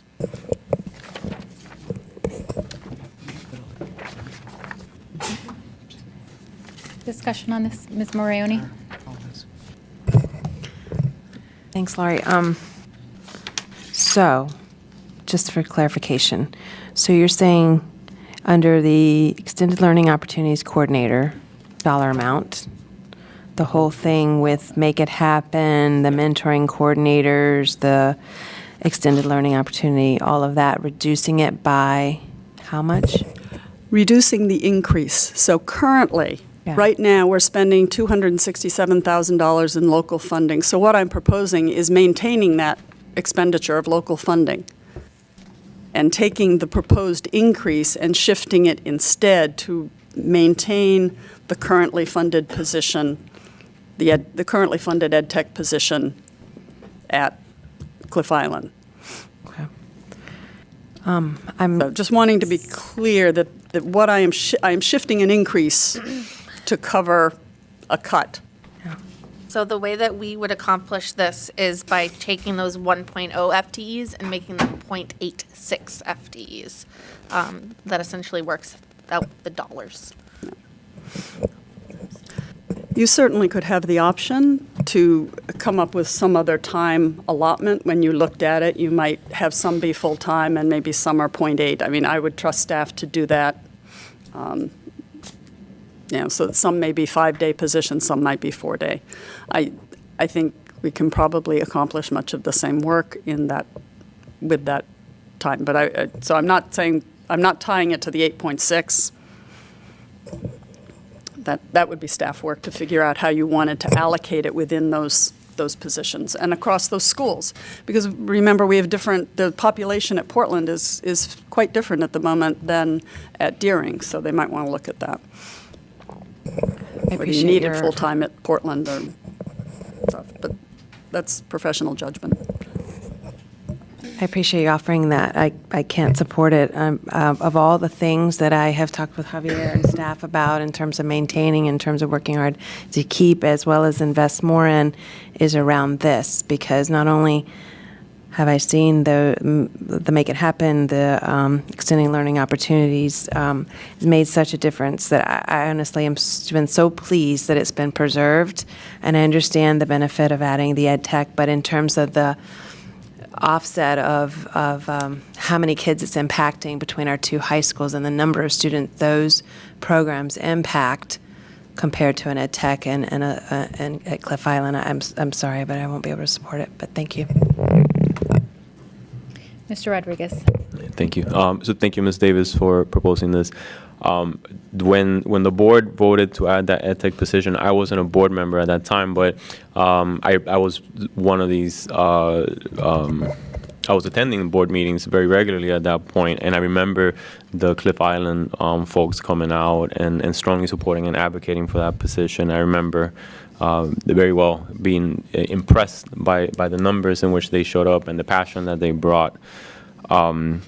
So I do appreciate the effort and the intent of the board at that time by adding the position. I have to say that seeing it from the perspective of today, with it being a recommendation from the superintendent, and hearing Ms. Crocker explain that the reason that position had not been filled was because it was a decision made at the level of the school. It makes me feel somewhat comfortable following the recommendation of the superintendent to not fill that position and to not keep that position. But it's not an easy decision. Like I said, I think there was a good reason why that community advocated for that position and why they felt it was necessary. But as time has proven, we were able to do without it. So I don't feel like I can support the amendment for those reasons. Ms. Davis? I think what is missing in this discussion is an actual lived experience as an Islander. And as an Islander for 23 years, I felt that our speaker from the island articulated very well the difference. This is not about numbers. This is about a community. This is about a classroom where the teacher, when she goes to the bathroom or he leaves if something happens, there is no one else there. The children are left alone. There is no professional community to talk to. There's no one to bounce the day off of. And we have a child with an IEP. As someone who has a background in education, and I think our speaker who substituted there was extremely eloquent about the needs. This is not a ratio issue. This is an educational quality issue, and we have an obligation in Portland to treat all of our city the same as much as possible. And Cliff Island knows better than anyone else in this city that it is not the same. Their taxes are the same. They write those checks, but what they get for services does not even begin to compare. And I know that from Peaks. And Peaks has really got it pretty good, quite frankly, but we never got the same level of service. Yet we paid more in taxes than most people on the mainland. Cliff Island is a net contributor to the city. They are asking for one thing: to maintain and preserve their quality of life and a quality education. For that reason, I cannot vote for the budget if it does not include this. It is a bright line for me. It's a commitment that I believe the board and the city has made for its residents. And this, you weren't on the board, Roberta wasn't on the board, some of us weren't here, some were here and some weren't. We made a commitment. I expected it to be carried out and filled. The staff who made the decision this year will not be here next year. And the need for the position, I believe it needs to be in the budget so that it gets filled, because it's going to be a difficult one to fill. It'll be much easier to fill an ed tech position on the mainland if we need it due to sudden needs. It will be much harder to fill this position. And so we need as much time as possible to get it filled. It's not one where we can suddenly find somebody. So for that reason, I would really ask people to think long and hard. For those of you who have never lived on an island, you're making a decision about people's lives and the future of an island, which has long-range impact. And as an islander, I say that, and I implore you to think about those children and that community. Thank you. Other comments? Ms. Mendel? I fully support reinstating the Cliff Island Ed Tech, but I don't know how I can support how we get there from it. I think reducing the positions for, our expanded learning opportunity coordinators make it happen, and then the social emotional learning, which is, the leader of, our social emotional learning work,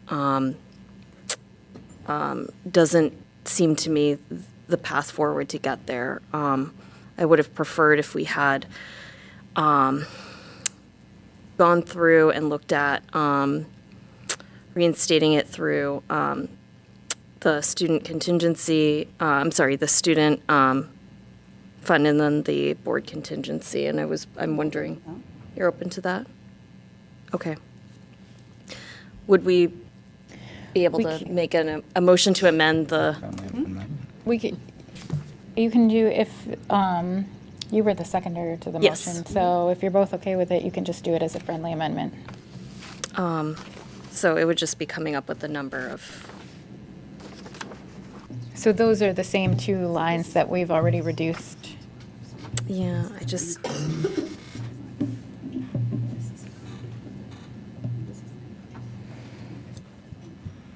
Yeah, but it would be based on the reduction of their.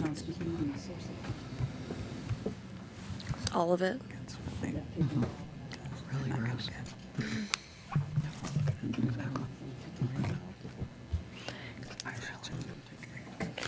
Okay.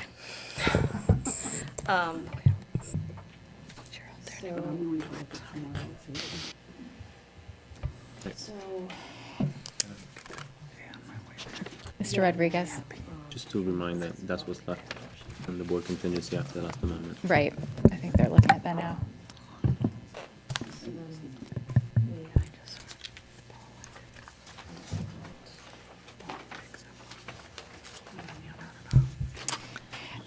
Can I just ask, while they're figuring that out, the Title IV, it was noted we have something like 200,000 in excess of what we had last year.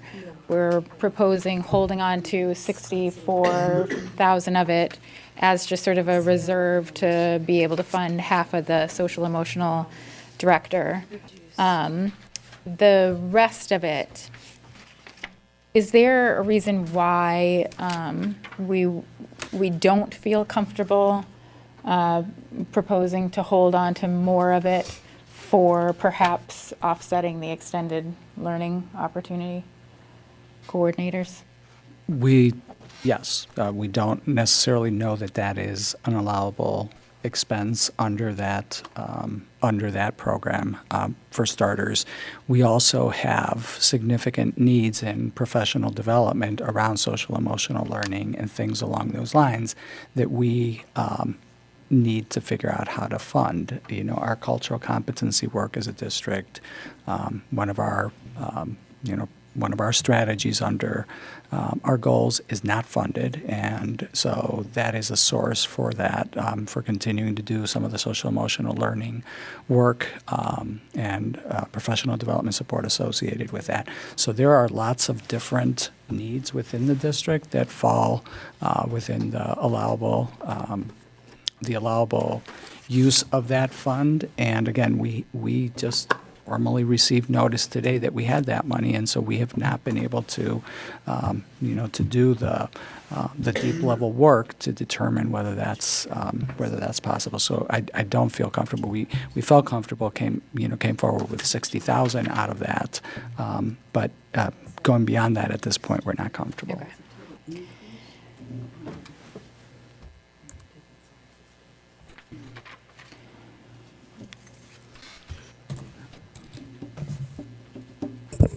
All right, I think I have some figures. So I would make a friendly amendment to Ms. Davis's proposal to reduce the student allocation by $20,039 and reduce the board contingency by $25,000. That would still mean that the board contingency will have $110, and then I would need a updated figure around the student allocation.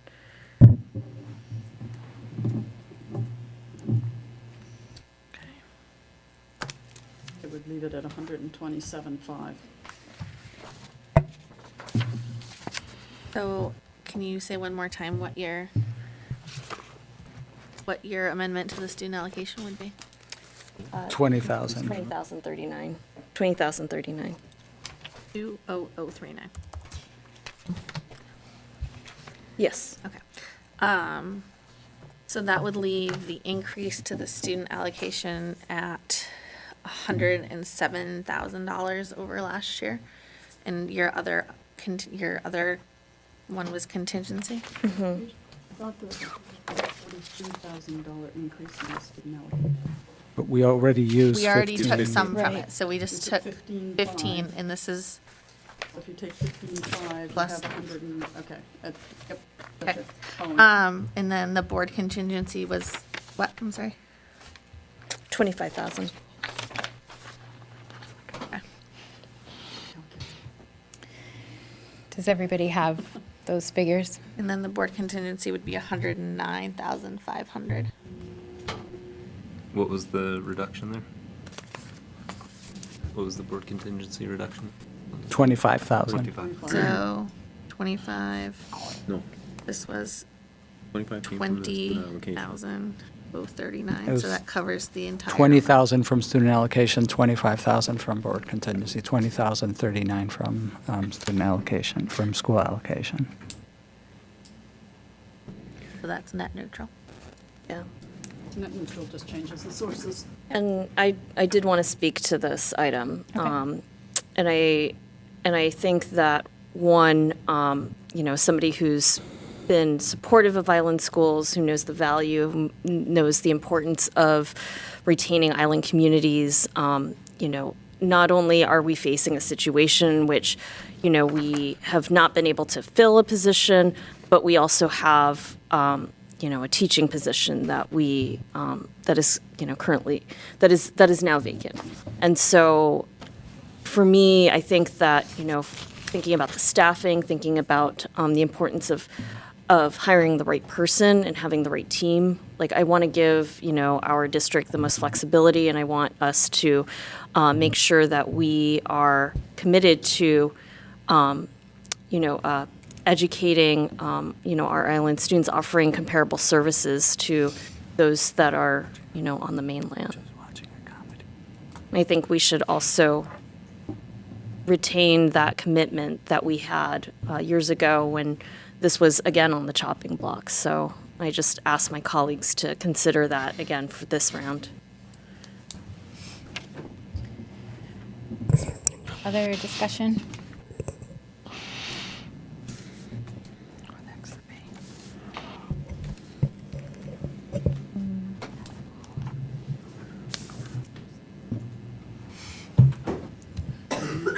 Can I ask a question? I just want to ask a question. Out of the, I think you explained it a moment ago, Javier, when you were talking about the way that Title IV money could be used. Specifically, the $60,000 that you've decided to put on reserves for local and the need that a new teacher. You're saying we cannot, those $60,000, we cannot consider that money that we can dip into for something like this.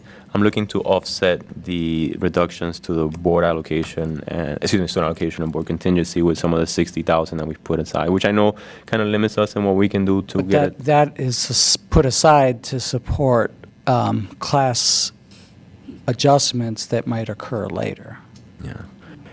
And so I guess the reason that I'm asking is my understanding from the questions before was that if we do have an increase in class sizes, even though it might be tight, we have been able to, quote unquote, figure it out in the past. And though not having the full 60,000, that would make it a lot easier to figure out. Having a lesser amount would still leave us some leeway that, 2 days ago we didn't have any. So to have 30 at the end of today might be better than 0 yesterday. Fair enough. So that's what I'm putting out there. It's all So choices. I want to support this because, like I said, I do that EdTech position. I do see the value, but I don't want to dip that much more into both of those funds, the allocation and the board contingency. So if we can offset it with the $60,000 that the superintendent has put aside, can we work on that? I can do some numbers and see what I can. From my position, I mean, and this is the hard part about doing it when you have to propose the offset along with a cut, although it makes some sense to do it that way. It's that you get caught in, I support this part of it, but not that part of it. My main goal in putting this forward is that we find a way to fund this. I am reasonably neutral. I don't have I had places I looked first, but I can support this way. I can support probably a number of ways of doing it. My main goal is to get to keep that position in the budget. Okay. Not to get it in, to keep it in the budget. It has been in our budget this past year. All right, I I'm want calculator out. Let me see. Have at it.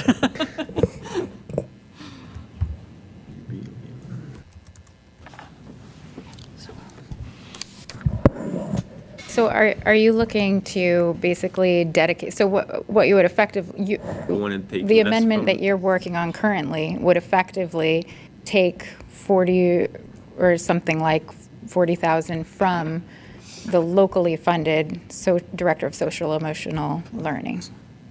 That's what that would do, because the grant funding goes towards So that. I think the 60,000 that we would be saving, because half of the social emotional learner coordinator would be paid through the grant. So the other half was the 60,000, which would have been an addition or an investment to the budget, is what superintendent has proposed. We, instead of using it, to retain it on hold in the event that we need to add a teacher next year. So it wouldn't actually be an amendment to what's in front of us. It would be an amendment. I guess I would amend the way that we're going to fund the EdTech position that is currently proposed to be cut. So I'm looking to find the $45,039, and instead of taking it only from the student allocation and the board contingency, I want to take some money to offset those two items from the $60,000 that we have at hand from the half of the social emotional learner director position. Ms. Davis. If we're reserving some of what we have saved by transferring it to Title IV, to fund elementary school teachers, but we don't show any offsetting reduction there. We don't, it doesn't, I think this is a confusing way to do this. And you're right, Mr. Rodriguez, we generally fund these, because the other thing we haven't talked about, and I don't want to even say the words, are turnover savings. These, what we know, we have budgeted in the turnover savings, in essence, from our retirements, because those are known. But we will have other people come and go, and that's how we funded additional positions last year. In August, we are always brought additional positions because people move and go, and some new teachers for those retirements may come in higher, some come in lower. We used an average. There is elasticity in this line. We have the idea of reserving it. It almost needs to come down in its own line to say this is an elementary school teacher that we think we're going to need. This is actually a new position that's being proposed, because we're still cutting financially 3 positions. So in essence, holding 60 is to propose an addition to the budget. And I'm not comfortable with that way of approaching the math. And I think this isn't an accurate representation of what we're doing. So that was what was confusing me, because I was trying to figure this out and in a debits and credits kind of way. So what's highlighted in your packet showing $64,000, that is not part of our local budget. That's not actually part of the $110 million that's on the table right now, because it's in grant funding. It doesn't show up in our local revenue. We've just proposed that as a placeholder to build in some elasticity to our budget in case we reach a point where enrollment triggers the need to hire more teachers. So the offset, if you're wanting to dedicate those funds now, the offset would be to take it out of the local, what's proposed for the local funding for the Director of Social Emotional Learning. Yeah, which is where I started. Yeah. Yeah, it's a little bit. Yeah, I appreciate the clarification there. It is convoluted to follow, unfortunately, especially at this point and not being able to actually see it. This is one where we need a whiteboard. But that, if I might take the liberty without having an amendment on the table, that's partly my hesitation in supporting that, because I like the fact that it's reserved outside of the budget, because that allows us to have flexibility later on. We're not providing ourselves a lot of flexibility in this budget.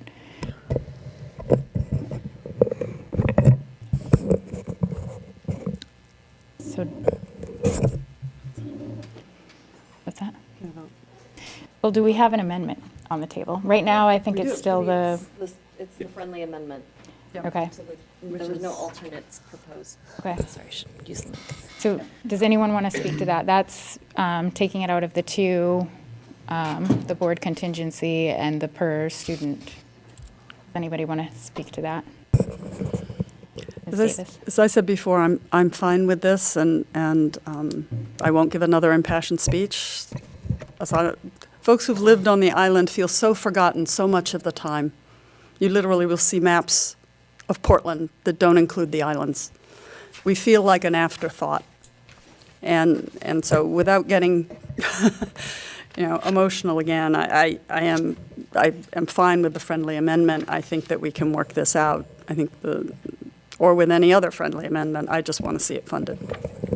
Just one quick question. Maybe Alicia can help me with this one. So we're currently at 107,000 on the student allocation increase. We're currently at 127,560. If we take this amount out, we'll be at 107.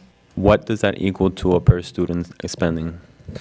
It's less than $10 a student. It's more than 5. Sorry?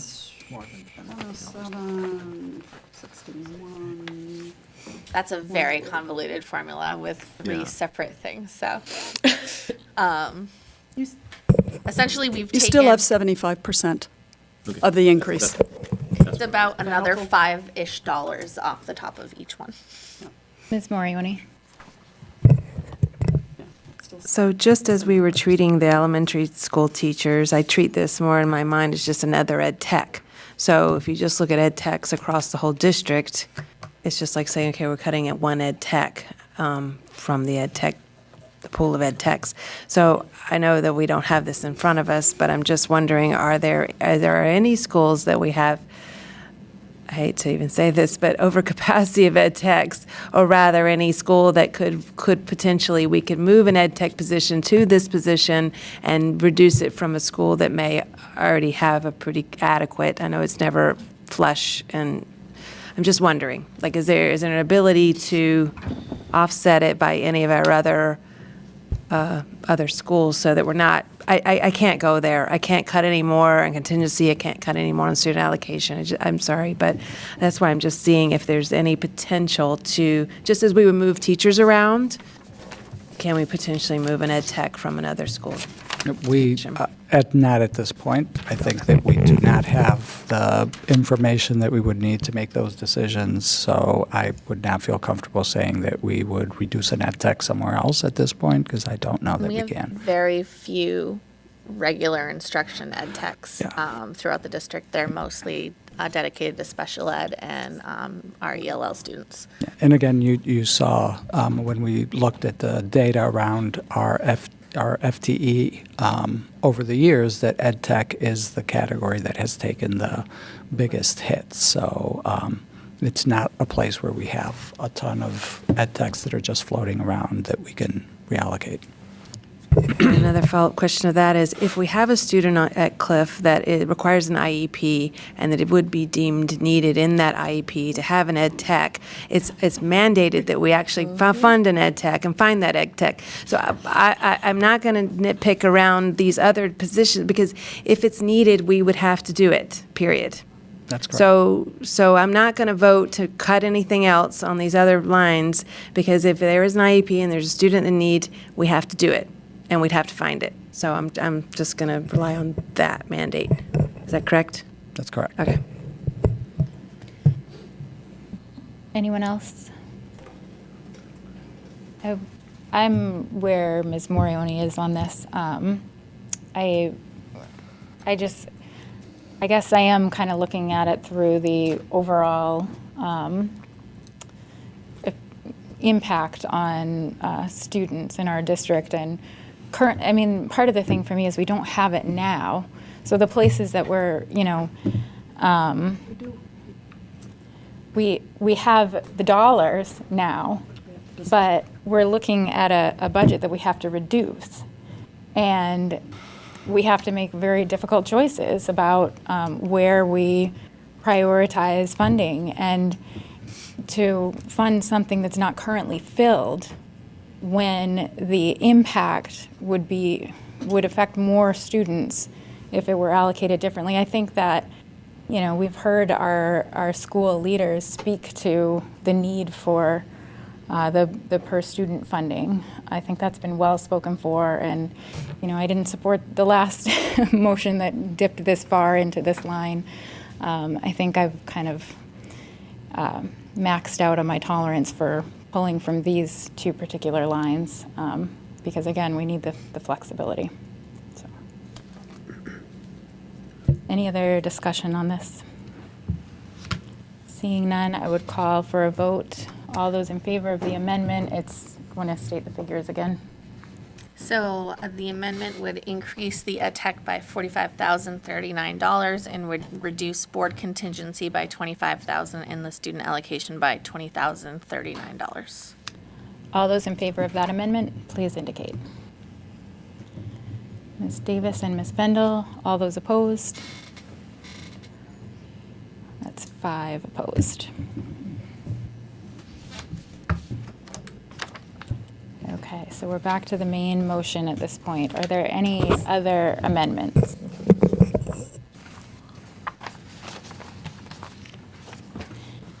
Seeing no further amendments, are there general discussion on the budget that's before us? Ms. Morioni. I just have to applaud our staff, our superintendent and our staff.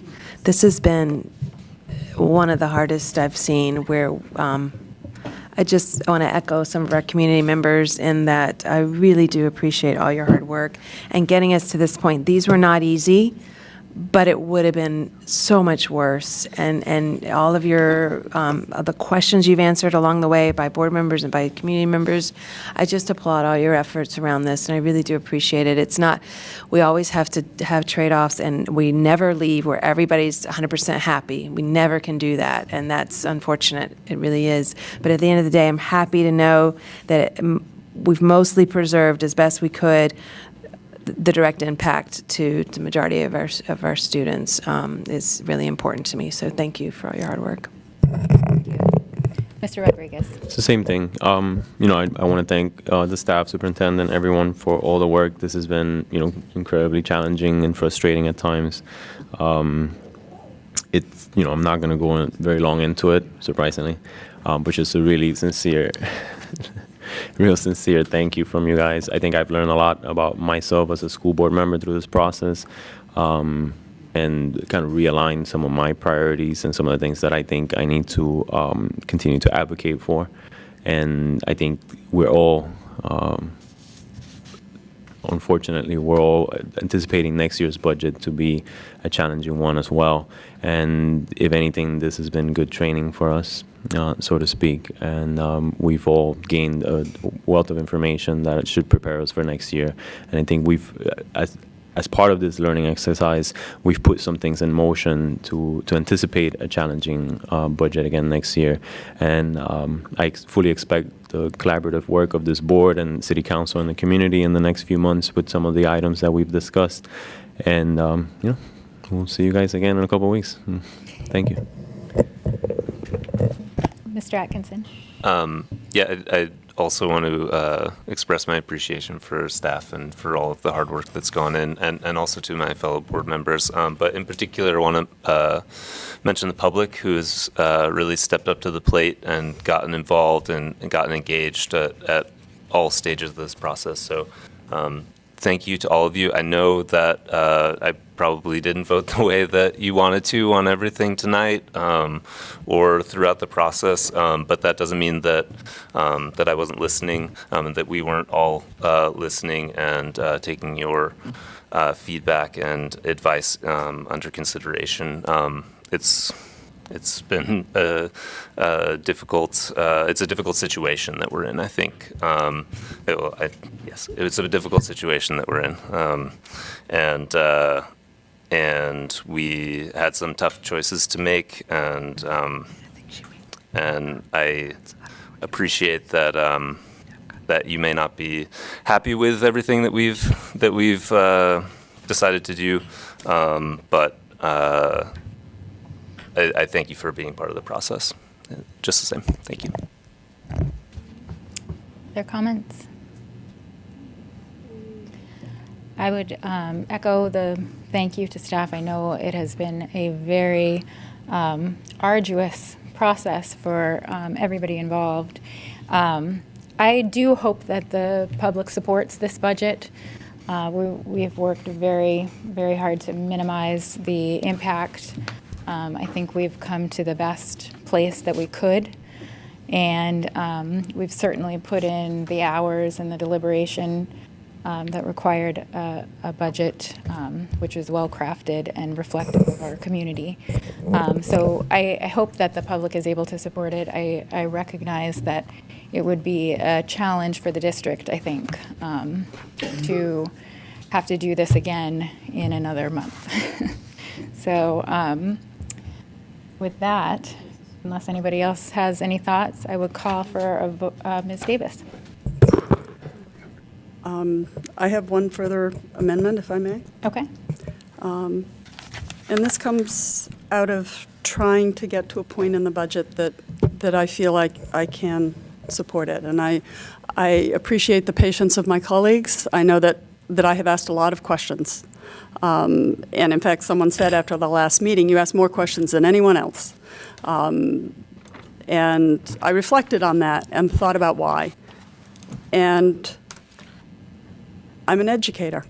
I've studied education for 50 years. My educational academic background's in education. My professional expertise is in managing educational programs, and particularly in managing their budgets. And that means building budgets, that means reducing budgets, that means administering budgets, providing services to get to specific outcomes. They're very accountable budgets. It's different than oftentimes the local budget. When I worked for the district, I had a learning curve about the difference between grant funds and local funds and the accountability for those two pots of money.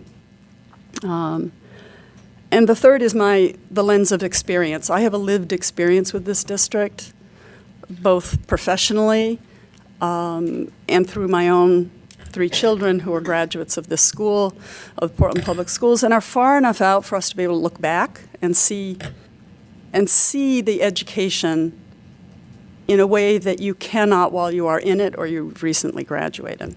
So if you'll bear with me on this one last proposal, because it also ties into my reasons why I will or will not support the budget. And I would propose that we cut the Summer Planning Institute and that we reinstate 2 days of instruction and relationship with our students. This board, I've served on the last 2 negotiating teams, and we really worked hard with our union to craft extraordinarily generous professional development time. I've watched this district go from a few single days of professional development at points to an early release every Wednesday.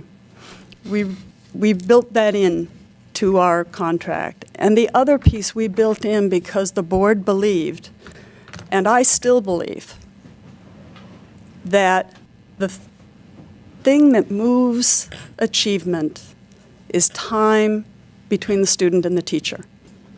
And I cannot support a budget that cuts 2 days of student instruction in order to provide 2 days for adults. That, to me, flies in the face of the values of the board as they've been. It flies in the face of what we really want, which is all of our students to achieve at high levels. Professional development is important. I understand that. But I'm not going to ask our children, our students, to pay for it. And so I would propose, and this doesn't add up exactly because these things don't, but it comes very close, that we cut that and instead fund the 2 days of school. 2 days of school when children who need them will get breakfast and lunch, who will have a safe place to be, access to a nurse, access to instruction, access to relationships with our caring staff. We have many children in our district where going to school is not something that's a hard thing to do or not looked forward to. And many children for whom 2 days at home will not be an educational experience. I'm not willing to cut that. And I would couple it as well, that leaves $46,000, and I would fund the Cliff Island Ed Tech. Because those children deserve a quality education. So that's my motion, that we essentially cut the we reduce the 183 for the Summer Planning Institute. And so that increases our budget by $136,000.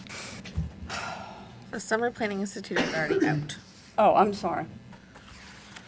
Because in reducing that, in eliminating and sort of reinstating those 2 days, we have the line item above that, reduce contract days furlough, $136,000. That is savings here. Those staff would actually work those 2 days, and we would have to offset the $136,000 that we monetized as savings. So we cut the additional pay of 183, and the part of the cost is and that provides 136,000 to add back in the 2 days. Why doesn't it? I'm sorry, The 186 So what- has already been cut. Oh, it's already It's been- already. That's already cut in the budget, and we've monetized that as a savings. So you see that in your summary as $186,000. And because we value the importance of it, we've said that we would reduce those 2 days, and in the process, we save another $136,000 by reducing Okay, the I see pay what you for did. those. Yeah. I'm sorry. No, that's. I'm sorry. This has been a difficult process to follow. So I apologize that I missed that hadn't had time to completely review. So I will say that I will not be supporting this budget. I can't come to a way, I can't vote for it. I just can't. And I'm sad to say that as an educator. I am sad that we are at this point trying to really have, this is the kind of conversation that oftentimes the Finance Committee has much earlier on and really works it through, but we're here now. And without time and really the resources to have the kind of budget discussion that would probably yield a better result. So I can't support the budget, and I will be voting no. Any other last thoughts? Seeing none, I'll call for a vote. All those in favor of revising the FY19 budget in the amount of $110,578,716, please indicate. 6 in favor, and those opposed. And Ms. Davis opposed. And we do have one other item, but this one, I believe, is more of a technical item. Consideration and action to revise the vote entitled Vote to Approve Submission. There you go. It's going to be the number. Sorry to interrupt. Okay. Okay. Consideration and action to revise the vote entitled Vote to Approve Submission of the School Budget with Additional Local Funds in form presented to this meeting, and that a copy of said vote be included in the minutes of this meeting. Is there a motion? Mr. Balfont, seconded by Mr. Atkinson. And just so you know, based on the amendments that we just made, if you turn to your second page of your agenda, in the first paragraph, under funds, the figure that shows as $16,847,889 is revised to $15,629,062. And the second number, which is reflected in your agenda as $20,238,859, is revised to $19,020,032.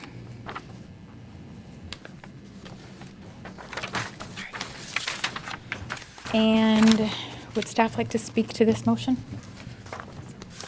So this is a requirement of the Maine Department of Education, just approving the additional amount local that we spend over the minimum required, which next year is the $87,000 minimum that we've talked about during the budget process, which is how the state calculates our EPS subsidy. So this is essentially a formula that talks about how much additional local we need to raise. So that's what this number is. Any questions on the motion? Seeing none, is there any public comment on the motion? Seeing none, any board discussion on the motion?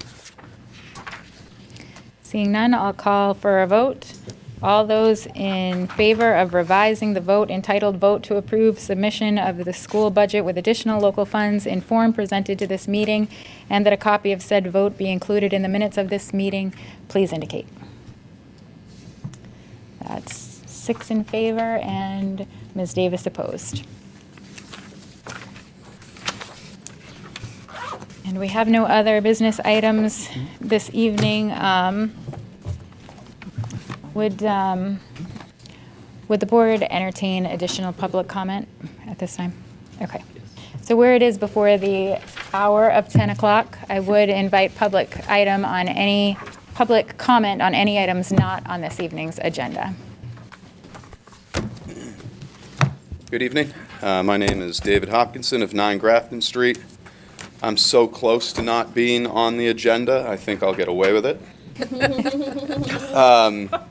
I'm an extremely passionate person, okay? And one of the biggest things that I've come to understand in my life is that learning continues every single night. And I definitely learned something tonight. I'm a political science and economics major, and I would have absolutely no idea that this budget would would go back to last year's budget and that you would start in a deficit. It would have been my expectation that it would stay where it is and it would get worked on further and then it would move out. So my apologies for not understanding that process. It pains me in that manner to realize what I have to tell my community. But we don't even need to get into that. I wanted to bring up 3 things. 1, the iPhone is 11 years old. That's it. It's 11 years old. So, any sentence that starts with "in the past" or "I have this" or "I have that" that is before 11 years old probably shouldn't be part of a discussion that has to do with education, because the entire world changed with the iPhone. Better or worse, whatever you want to call it. Second, I can, if I decide, legally smoke marijuana at any point during the day. That changes an awful lot. Also, in this school, I can use a restroom next to the assistant superintendent. We can go pee next to each other. These are very large changes to the world that we've been in. And I look forward, genuinely look forward, to working with each and every one of you, and so does my entire community, beginning before this school year ends, to look forward to the next school year. My question, I guess, and you don't have to answer it tonight, I'm sure you'll get a 12:30 a.m. email from me anyway, really has to do with the Buildings for Our Future process, how the resolution that you're putting together, looking for analytical data, how that corresponds to Buildings for Our Future, and also what input the school board and the superintendents and the superintendent's staff have to do with Buildings for Our Future then. So I will not make you stay here any later and answer those questions tonight. Maybe I won't even send the email, and Tim can bring me up to speed with all of that. As we put together, I'm so close to done. As we put together this coalition of PTOs, which will be one of the most dramatic changes that happens to parent representatives in this city, it truly will be. It'll be magical what we're able to do when we're all together. I will say at the same time, we need a tremendous amount of help and guidance, and I would ask the board and the superintendent and his staff to know that this process is something that we're doing, and to make sure that any input that you have to how it is created and what it deals with would be very important for us to come from you. So again, thank you very much for tonight. I'll check the damn yes box. Thank you. Thank you. Is there any other public comment? Seeing none, I'll close public comment, and I'll ask for a motion for adjournment. Mr. Rodriguez, seconded by Mr. Atkinson. All those in favor? It's unanimous.